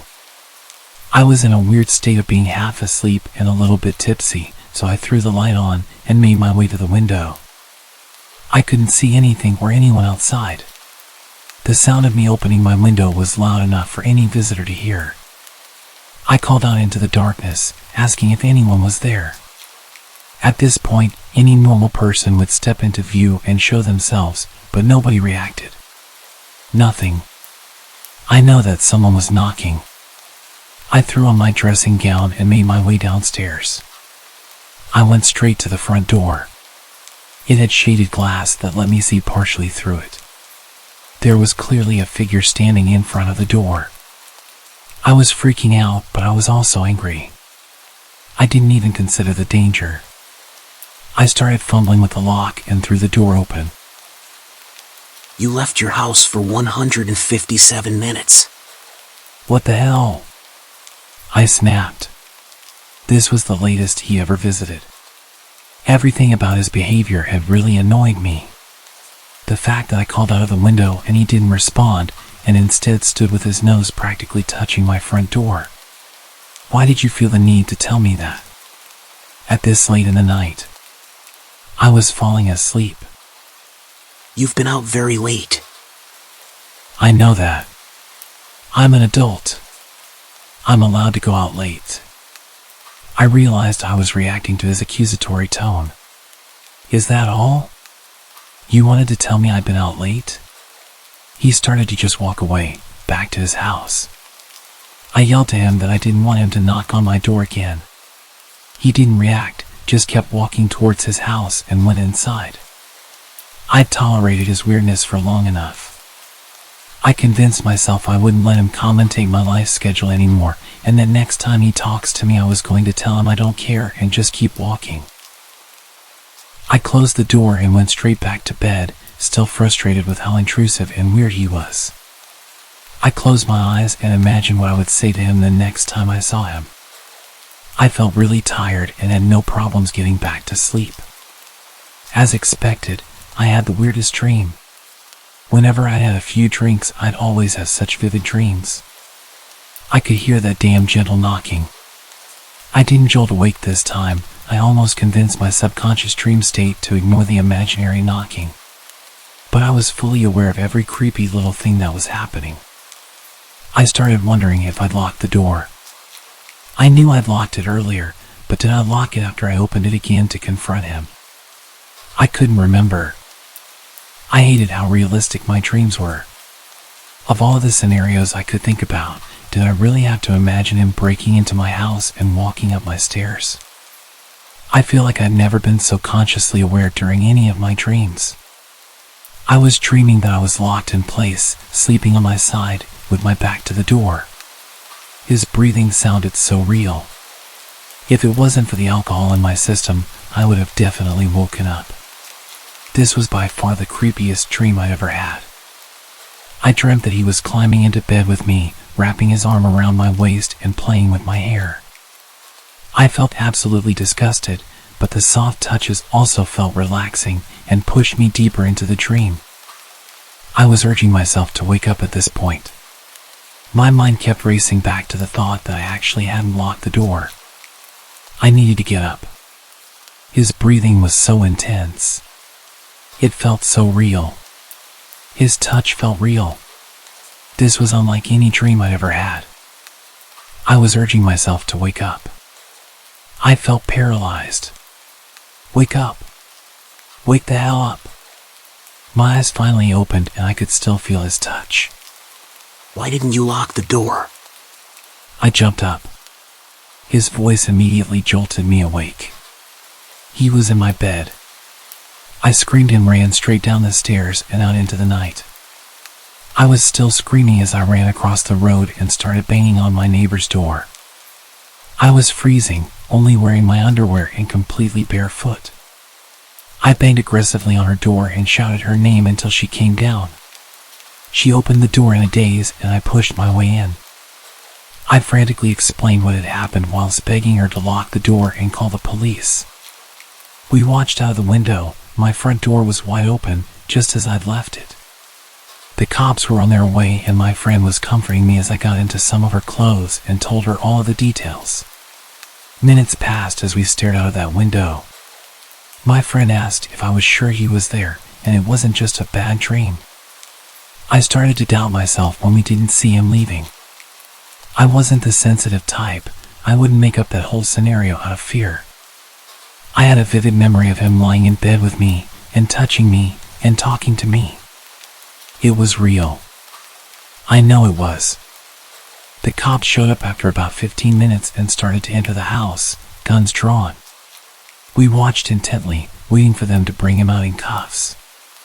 They were in there for quite a while and I started to think that he'd locked himself in my room or something. After what felt like forever, the cops started to leave my house. They were alone. He wasn't with them. I couldn't believe it. I was not crazy. He was in my house. I know he was. I made my way outside to speak to the cops and ask where he was, but they confirmed that they found nothing and searched everywhere. I frantically told them that I was not going back into that house with him still in there. That's when the worst thing that could have happened. He walked out of his house. He stood there, just watching. I was freaking out, demanding that they arrest him and insisting that he was in my house. His expression didn't change, he didn't even flinch. He just turned and walked back inside.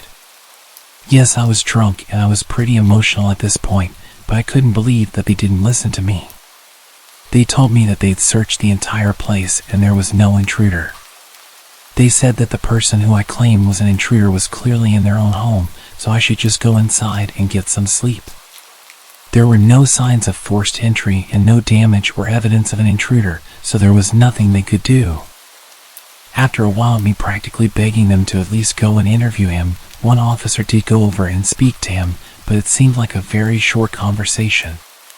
He confirmed that he did come over initially to check on me as I looked drunk, but then went straight home. I was furious, but also terrified. I eventually went back inside and searched the house for any evidence that he was there. I was almost starting to doubt myself until I checked the back door. It was unlocked, and the key was still in the door. I never left the key in the door, ever. He'd left through the back whilst I was hiding across the street. He'd been in my house and there was nothing I could do about it. I made my way upstairs after properly locking every door. The sick freak had made my bed. It was perfectly tidy and the covers and pillows were placed perfectly. He didn't even rush out after I woke up. He just tidied my bed and then left through the back door. I climbed in and tried to fall asleep, but there was an overwhelming musky smell. His unwashed body had tainted my covers and his odor lingered all over my room. It took me hours to replace all of my bedding and finally get to sleep. The next morning I couldn't shake the feeling of being violated, but I also doubted the whole night. The police had been inside my house, a bunch of men in heavy uniform. That could explain the smell. The key being in the back door, maybe they were checking to see if it was the right key for that lock, confirming that nobody had stolen it. Even the tiny pillows had an explanation. I told them he was in my bed. So it makes sense that they'd throw my bedding onto the floor if they were looking for him, and then maybe one of them just put it back and tidied it up for me. I followed my usual morning routine, and then at 8:30 as I approached my front door, I took a deep breath, anticipating his presence. I left my house and headed towards the road, looking in his direction as soon as I stepped outside. There he was, walking out of his house to greet me. Like clockwork. I froze and tensed up, ready to scream or punch him if he got too close. You're running 3 minutes later than usual. Did you remember to lock your door this time?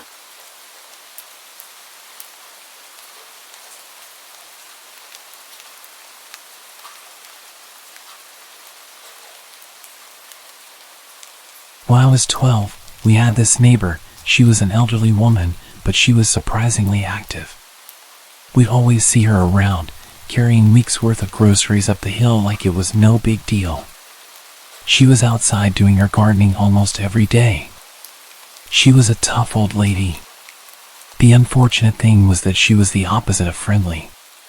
If you said hello to her, she'd tell you to run into the road. She hated people and was a very bad neighbor. She would complain about every little thing and show up late at night to tell you that you're too loud and threaten to call the cops. Our family got into quite a few arguments with her. Whenever she would come over to complain, she would aggressively insult all of us. My parents got sick of this and just started insulting her back, telling her she was old and miserable and she would die alone. I didn't like it, but I figured it was just adults letting off some steam. I'm sure I even caught her smiling on her way back home after shouting with my parents. She had quite a reputation around town for being a witch. There were all sorts of rumors about her being hundreds of years old and having the stamina and strength of a 20-year-old man. They were not wrong about that. People would say that they'd seen her performing rituals through her window and that she kidnapped children and ate them. It was all silly stuff, but at the time I found it fun to believe. Anyway, the real scary part happened when I was home alone playing on my Nintendo. I could hear an odd sound outside my window, like an animal scratching at a door. I paused my game and went to check it out. I couldn't believe my eyes when I saw it. She was in our backyard, clawing at a window with a screwdriver, trying to get into the house. I opened the window and told her that I'd called the cops. She didn't hesitate to run back home. It was still so strange seeing this old woman running back at such speed. I actually did call the cops and told them what had happened. They told me they were on the way over and that I should go upstairs and lock myself in the bathroom. Within a few minutes, I could smell something that made me panic. It was smoke. I immediately assumed she'd set the house on fire. I ran to open the bathroom window, and that's when I realized what had happened. The smoke wasn't coming from my house. It was coming from next door.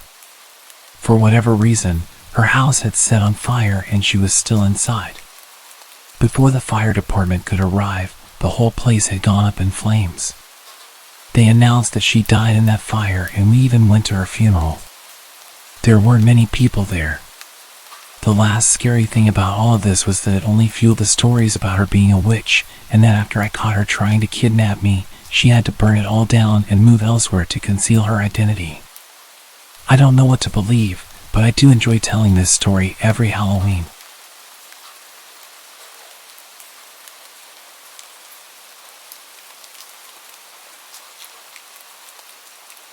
My neighbor is very weird.